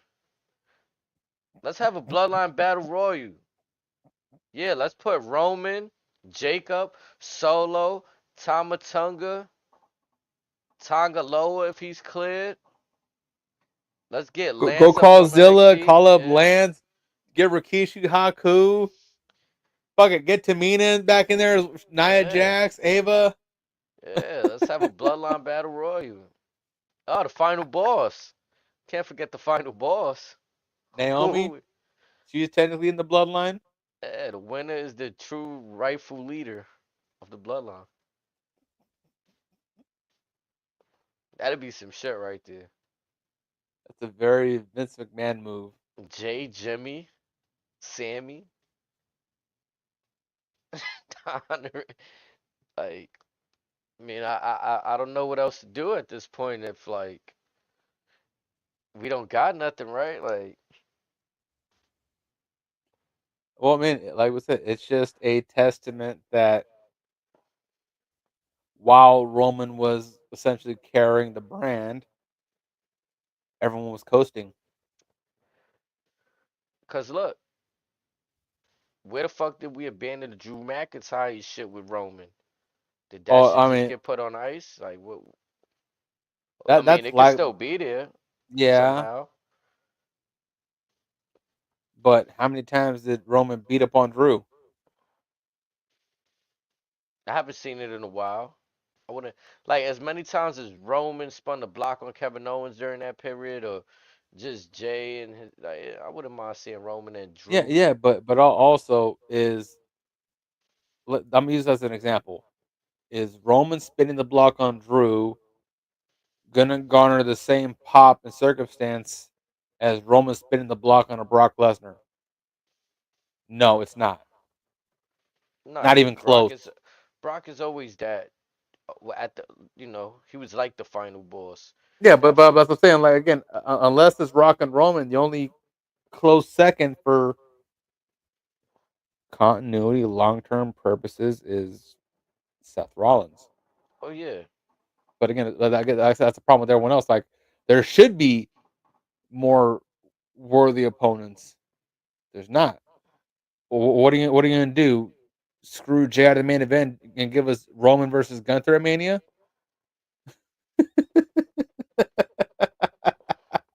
Can you imagine the uproar that would cause?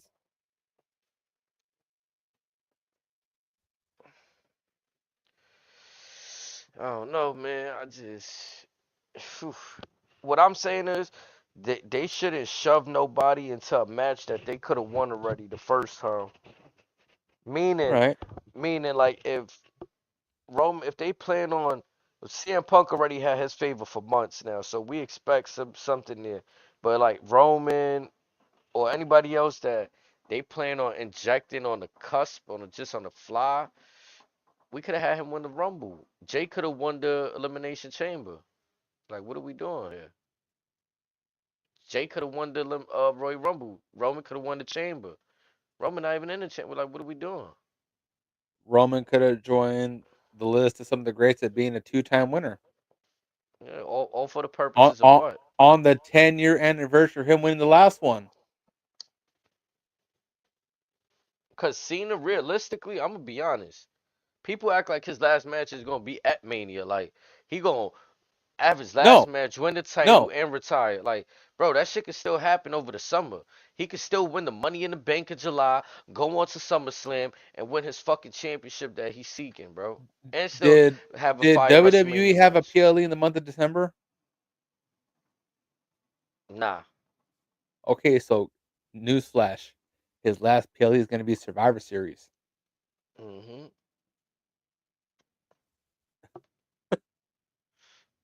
Like, assuming that is, but still, like, let that sink in for folks. That's and he gonna could, fly for a lot of people. and with the Money in the Bank situation, he could right a wrong. He cashed in on laws before, Mm-hmm. but you know, if we want it right now, we could give it to them right now. Let's have Cena beat Cody. Or let's just have Cena win the chamber for that Cody match for him to lose to Cody. Like to me, that doesn't make sense, Or, really. or, or again, it could be a deal in which Punk interjects as a triple threat and Cena pins Punk, Like if you asking me from a or Punk standpoint pins of Cena. box office household names, yes, everybody knows fucking who a John Cena is. Maybe rather than most of the people names in that, aside from a Logan Paul, but like you know what I'm saying? John Cena, somebody parent gonna know who John Cena is. Probably don't know who a Drew McIntyre is. Probably don't know who a Damian Priest is. But Ask that him about doesn't Punishment mean Martinez. you feel me? That doesn't mean that that's the best outcome for that match versus Cody Rhodes. Cause win or lose, you got to be very delicate now how you handle Cena's next few opponents. That run, who he gonna put over next? Like imagine you have Cena beat Cody at Mania for Cody to win that shit right back from Cena and put us back at square one. Exactly. What does that do for anything? It just makes Cody a two-time winner. It helps Cena break his record, but it didn't help change the landscape of anything. If that's what people are looking for, people are looking for a change in the landscape. That right there, that outcome does nothing. I'm just saying, be honest. Or say Cena doesn't win at Mania, and Cody pins one, either him or Punk potentially. I think to me, to be honest, the most egregious shit that's been happening is everybody getting their little moment. I get CM Punk. It's like, but I think he should have a main event at WrestleMania sometime soon. And like they said, with what's going to be in Saudi, the next Royal Rumble, Rumble next year, I think, is in Saudi, they saying but chances are he's not going to be there, so but he might not but win that shit. but after Mania, the next PLE is Mexico, So yeah, I mean, I don't know, and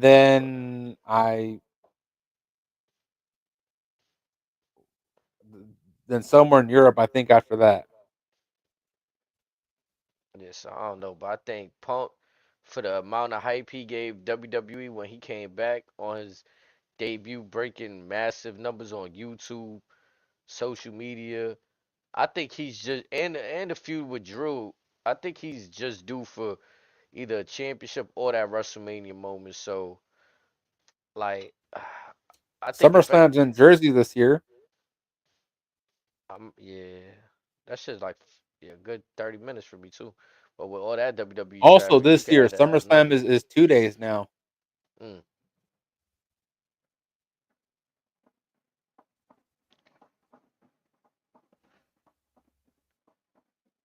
I don't know. It's gonna be interesting. Few 2 months. Said we got 60 days until Mania. It's gonna be an interesting 2 months to see how we get there. It's gonna be a weird 2 months. Yeah, especially if we keep getting episodes like what we seen tonight. Like Yeah, it's gonna get very weird. Amethyst said, "What's your Roman theory?" Well, part of it was again either Punk could serve up Seth on a silver platter. Another one could be I don't know. A part of me feels like I don't know. Maybe Heyman could work some stuff in, and maybe what if we get two triple threats? One being Gunther, or no, John, Punk, and Cody. The other could be Gunther, Jay, and Roman. And maybe Gunther gets laid out, and then it comes down to Jay and Roman. Maybe that's how Jay gets his acknowledgement.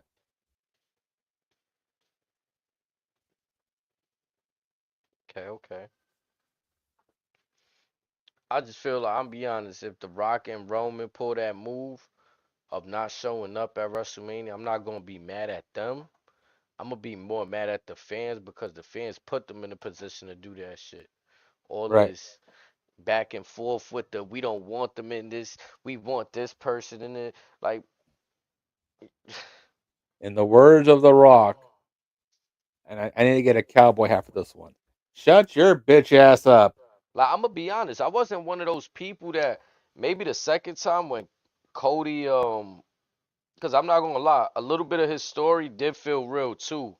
Like up until that point, if they wasn't gonna do the Rock and Roman shit, I felt like yeah, you might as well just end this shit and let Cody win because that story was real to me. His father never touched that belt. Like this is a person that was in the industry too. Like if we talking on fan, but I was never one of those people that wanted Roman's 1,000 day reign to end. Like once it hit record breaking shit, I was good. I was like, let's do it. But once they started playing that game, I'm like, you know what? Nah. I mean, I entertained it for a little bit at first, but then again, me being a fan of the history behind everything and the lineage, I kind of wanted them to, or I thought that they would have wanted to hurry up and erase Hogan from that all-time records list. Which again, Roman would have beat it at SummerSlam. Even when Rock came out and Cody gave up his spot to the Rock, I was not mad at that. I was shocked. Like, whoa. Again, I was like, what does this mean for the Royal Rumble winner going forward? Like, that was the only part that had me like, but aside from that, I wasn't mad at a potential, okay, Cody. In fact, matter of fact, what I was more mad about, honestly, was like, okay, if The Rock wanted to face him, why Cody couldn't just go after Seth's title then? It made it simple. It made things simple. But because we gotta keep this story, it's just like an easy, like, you know what I'm saying? It should be an easy pivot, like, but it has to be complicated. Well, there's some fickle fans. Rock, Rock could have did that too that year. Whatever late decisions were made, but either way, I was always pro bloodline. Like I was always with the bloodline. I wasn't anti going against them. So that notion when I started seeing all the fans when we was in Madison Square Garden, and all of us throwing our ones up, those same ones. wanting Roman to now not be on top shocked me. I was like, whoa, what just happened? Like I thought I missed the episode that like where what episode things went wrong.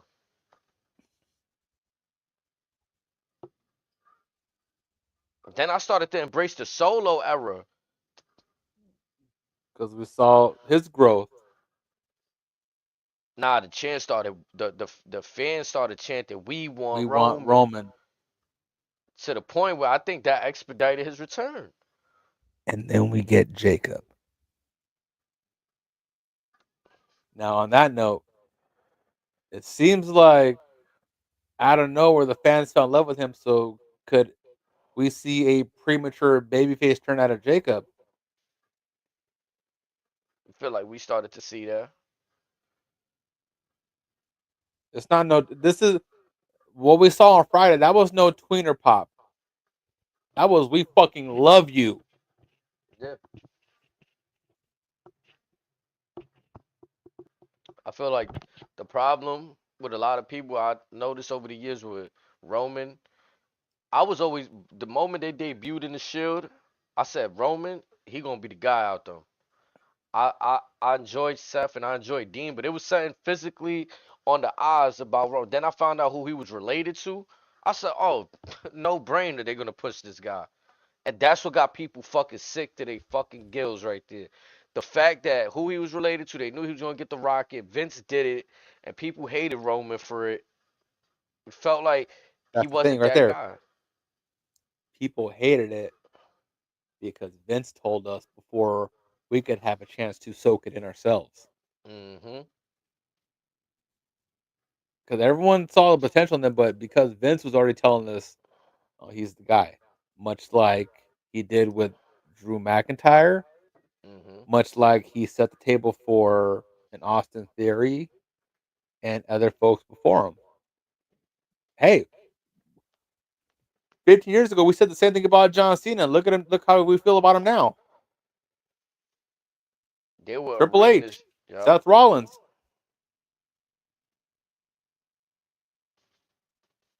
There were So that arenas chanting Cena sucks. Legitimately, people let's go felt that Cena. way. Cena sucks. That was the chant for 10 years. Legitimate too. To where People he felt just that. welcomed it. To where he's at times he's orchestrated. Let's go Cena. Cena sucks. He just doing like a Seth in his little whoa.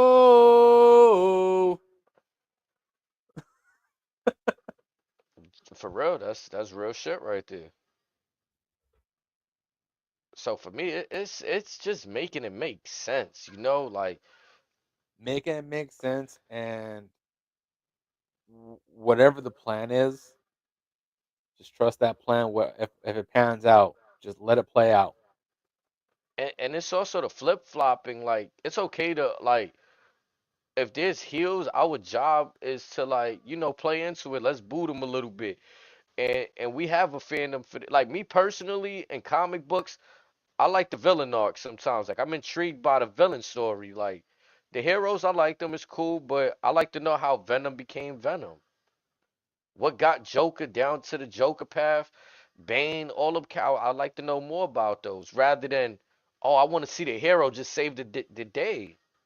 The more intriguing story for What me is had the to go origin. wrong for them had to feel the way that they feel. And I got a lot of that with Roman Reigns. He explained that in the beginning of his origin tribal chief story. Like it doesn't get no simple. Even throughout the first 3 years of the bloodline, where it says, "I got to put the family. The family is on my back. I have to do this." The elders said, "This is my responsibility."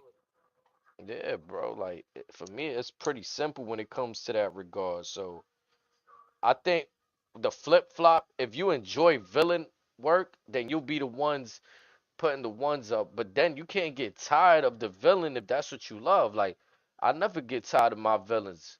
Even Brock Lesnar, I was one of the ones cheering when he beat Undertaker at WrestleMania. I was I was one of in them the was laughing when minority. he gave Cena those 20 Germans. Yeah, The birth of Suplex City. yeah. Boombox, Brock, all that. Like Oh, that was beautiful. Even Cowboy Brock with Bobby.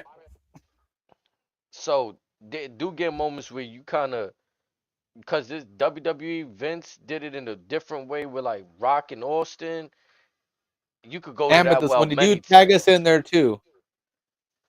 Let me tweet your Blaze and let them know I'm fully behind Roman Reigns. I'm getting, yeah. Put that tweet out. But yeah, but as far as the Saudi show, nothing's been confirmed yet.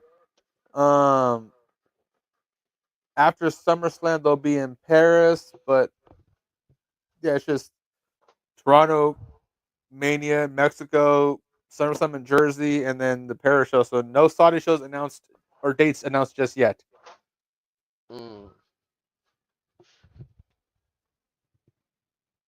but that'll change. What's our Twitter? I'm gonna put it up right here on the screen. And tomorrow we have the Fallout from Vengeance Day. Which Uh, how'd you feel about that show? Vengeance Day. Let me see if I can remember it. Cause sometimes when I watch things on one take, I gotta. I remember the Eddie Thorpe match with Trick Williams surprising me. They letting Eddie Thorpe get the victory. How he got it, I was surprised by that. Obafemi's match with A A Town Down Town Down Under. Under, fabulous. I enjoyed that. I think we need more of that kind. Like I don't know, NXT just do a great job of testing out stories that could potentially be main roster stories. Like Amethyst said, "Put it in chat when I have my glasses on." I'm screaming. Let me do a little copy and paste right there. Hold on. I'll say Amethyst. Our handles are in the ticker that he just took away from us. Nah, that I think that's what she was saying. Put it in the chat. Ah, Cause it was moving, so I'm gonna just put them in there. Do a little copy and paste real quick.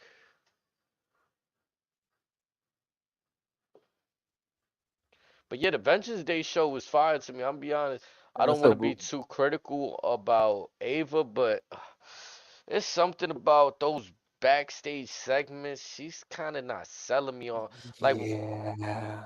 they asked her about the new team that just wreaked havoc, and Oh, I was laughing so hard when she was doing all that. Like it was the most nonchalant thing. Like, oh yeah, they wreaked havoc. Oh, they mean business. yeah, bro, she Golly was gee willikers. yeah. It's just like there's no emotion behind anything really. It's just like I don't know. It's kind of The weird Rock probably sometimes. goes, okay, she takes after her mama. I kid. I kid. I'm joking. Man, nah, like I don't know if it's comfortability, if it's the raw, like I felt like she looked more natural with the schism, like doing a little fun, She was more better with creative Robert stuff. Stone. Okay, where's he been at? Fuck if I know. Mm, I don't think he's been released. nah.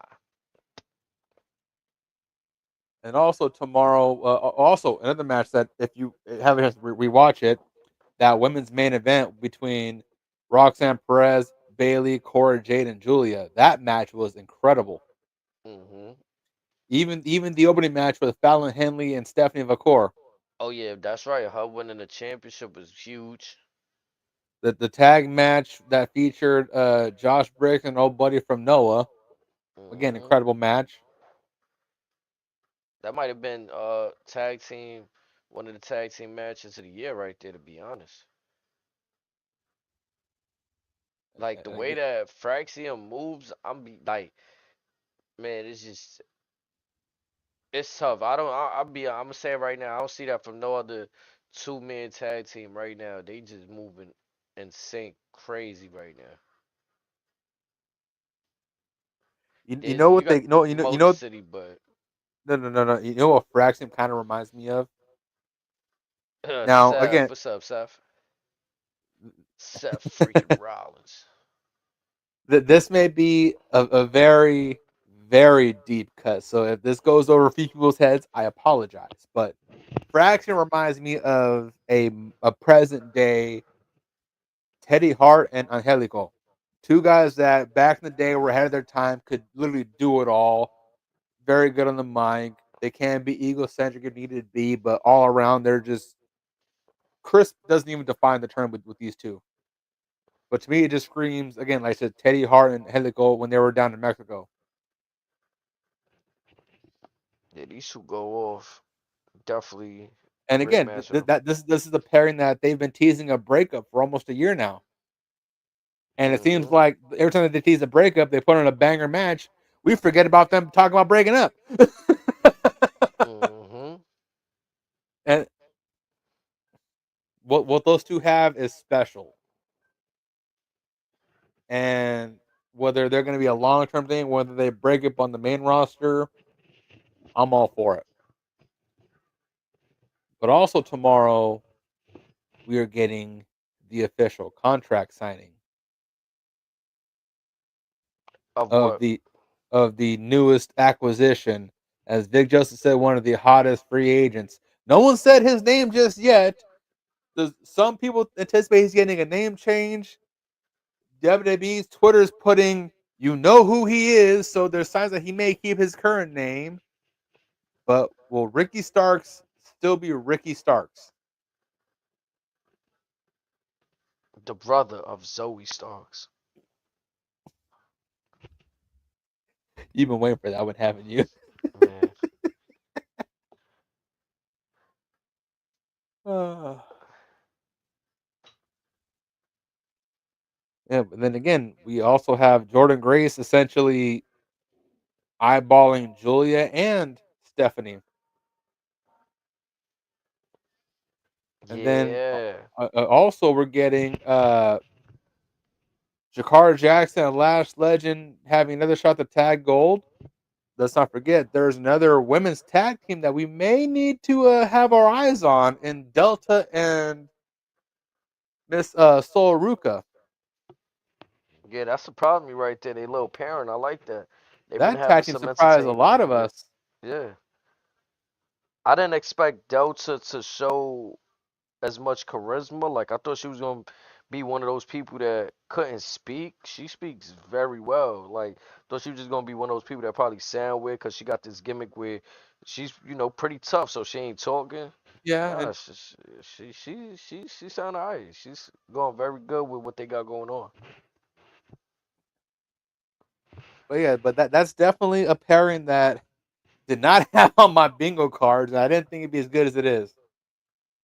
Hmm. Now, would you want to see them as a tag team long term, or is this right now just to help strengthen the women's tag team division? After what I've seen these last couple weeks, they've garnered enough of my attention for me to want to see how this grows. Mm. So there's still enough stage to where if you broke them up, I get it, but still, like at this point, hey, just ride till the wheels fall off. Let's see if this got any longevity or not. Yeah, that's the best bet for them right there. I like that for them right there. But But yeah. as we wind down, Kai, I know you've had quite the long days. Are there any those we need to add, or should we just wait to see what type of dumpster fire Nick Aldis cooks up on Friday? Well, I'm having more faith that Friday we'll get more bloodline stuff. That's always a plus. I think like anytime you got that on programming, like you said, Friday had a weird feel to it, but that still helped elevate the show right there. Some more stuff between Jacob and I was gonna say Solo. we gonna need some answers for that stray Samoan spike to Tamatonga. Yeah. So I think SmackDown gonna be more like I'm be honest, I haven't seen nothing really from this episode of Monday that blew me away. Nothing storyline wise that's like, oh my, like even the Jay and Gunther, if that's the biggest story heading into WrestleMania, which I feel it is, all they did was a pull apart tonight. For all we see was Gunther troll. Whereas on SmackDown, they're trying to revitalize the tag division. It seems like we may have a few possible suitors for Chelsea Green. You have the stuff with Tiffany and Charlotte brewing. You still have Nia in the wings with that. You have not only Jacob and Solo, but let's not forget you got Jacob and Priest too. Who knew how good that was going to be? Hmm. So yeah, so SmackDown's definitely and they got more cushion to work with. I mean, they got okay. Let me put it this way: as rude as this sounds, I don't care. They have a lot to work around Cody's fuckery. Yeah. Whereas, like I said on Raw, you have Jay and Gunther, maybe Sammy and KO, but what else do you got? That's a story. And then the main event of tonight's Raw, I said it last week or whenever you told me this was gonna be the qualifying match on paper, I immediately said Seth was gonna Yeah, win. yeah, and like I said, with the match for this year's selection for the Chamber, you couldn't have picked any more obvious matchups, with the exception of the Priest, Braun, and Jacob match. I think that was probably the most shocking one, but the other four were very obvious. Hmm. You had Like Drew like versus like we Jimmy and LA Knight and the other one, I believe. and it was yeah Jimmy Ellen and Drew, but yeah we kind of knew Drew was gonna win. We knew Logan was gonna win. We knew Seth was gonna win. We knew Punk was gonna win. Yeah, like all of those felt like predictable as. Now it's hard to not, but you could have maybe put like kind of like I feel like the more Mhm. unpredictable one was the Damian Priest, Braun Strowman, Jacob one. Like that one could have went any which way, to be honest. Or to further your sadistic mind, how come all the matches weren't triple threats? That's what I'm saying. Like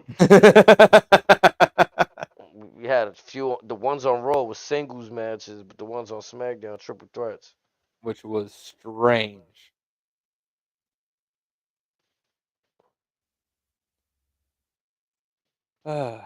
But like I said, I'm definitely gonna take a peek at NXT, see what goes on over there. But SmackDown's got quite a bit going on, and then let's see, yeah, next week are the go home shows. Mm. I mean, and we've been recapping go home shows here on the last few months, And they've been kind of almost a ass. year. Right. So, They've been a steaming hot pile of ass.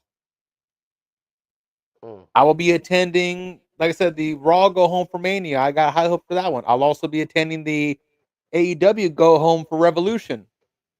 those be the often rare go homes because I remember I went to the go home of Raw for last year's Mania. Rock ended up showing up. Yep. So those be the rare instances where, all right, it's really Mania season. But right now, Chamber, they not like, oh man, I don't even know. We already And like got I said, everything lined as up. of right now, the card may be finalized. Yeah, that's what I'm saying. Everything seems to be lined up. Yeah, and it's like, I guess. The only thing that I could see making its way onto that pay per view somehow, if we're gonna add something, maybe either LA Knight and Shinsuke or AJ and Braun. Oh, AJ and Braun, they're gonna say you're gonna have to say that for Mania, So or then you could or do or have that the on a Raw. LA Knight and Shinsuke because if I'm not mistaken, LA Knight just won. Did he? Uh, Was it a number one contenders match or what? No, no. The stipulation was Shinsuke said there's no worthy challengers. Right. And then he came out. Then Miz came out, Hmm. but it was just they just ended up into a match, right? Yeah, So yeah, I mean LA Knight is demanding a match, but again, I don't want to see it at that chamber. Saturday night main event. No, not even that. That is a PLE kickoff match. Nothing against Shinsuke, but yeah, no, The megastar. the big dummy. Mm. You seen that new springboard counter he added to his game? Oh yeah. Just when we think he's toning shit down, he's got to add 20 more moves.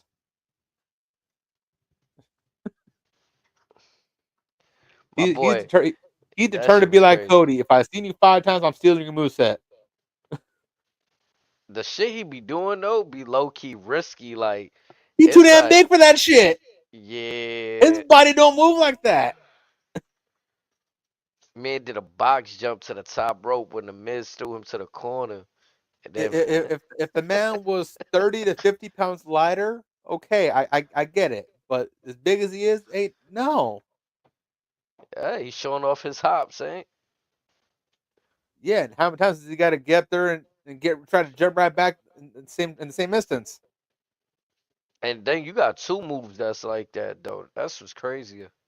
You Yeah. got the elbow drop, and then now that shit. It's a little risky. The game Mm-hmm. plan, Mm-hmm. man. I don't But yeah, know that's though, it. but Also, yeah. we'll see what bullshit he cooks up on Friday. Yeah, chat. Y'all know what it is, man. We're gonna be here next Friday with the same takes for y'all off the Hopefully, we're hip. in better spirits. Hopefully, cause yeah, this will. But either way, if they put out some shit, we're gonna talk about that shit. You Ain't know what that the I'm truth? saying? Y'all know what it is. Stay tuned. Hit that QR code up above Razor right there. It'll take y'all to the song. Y'all know what it is, man. Let's go.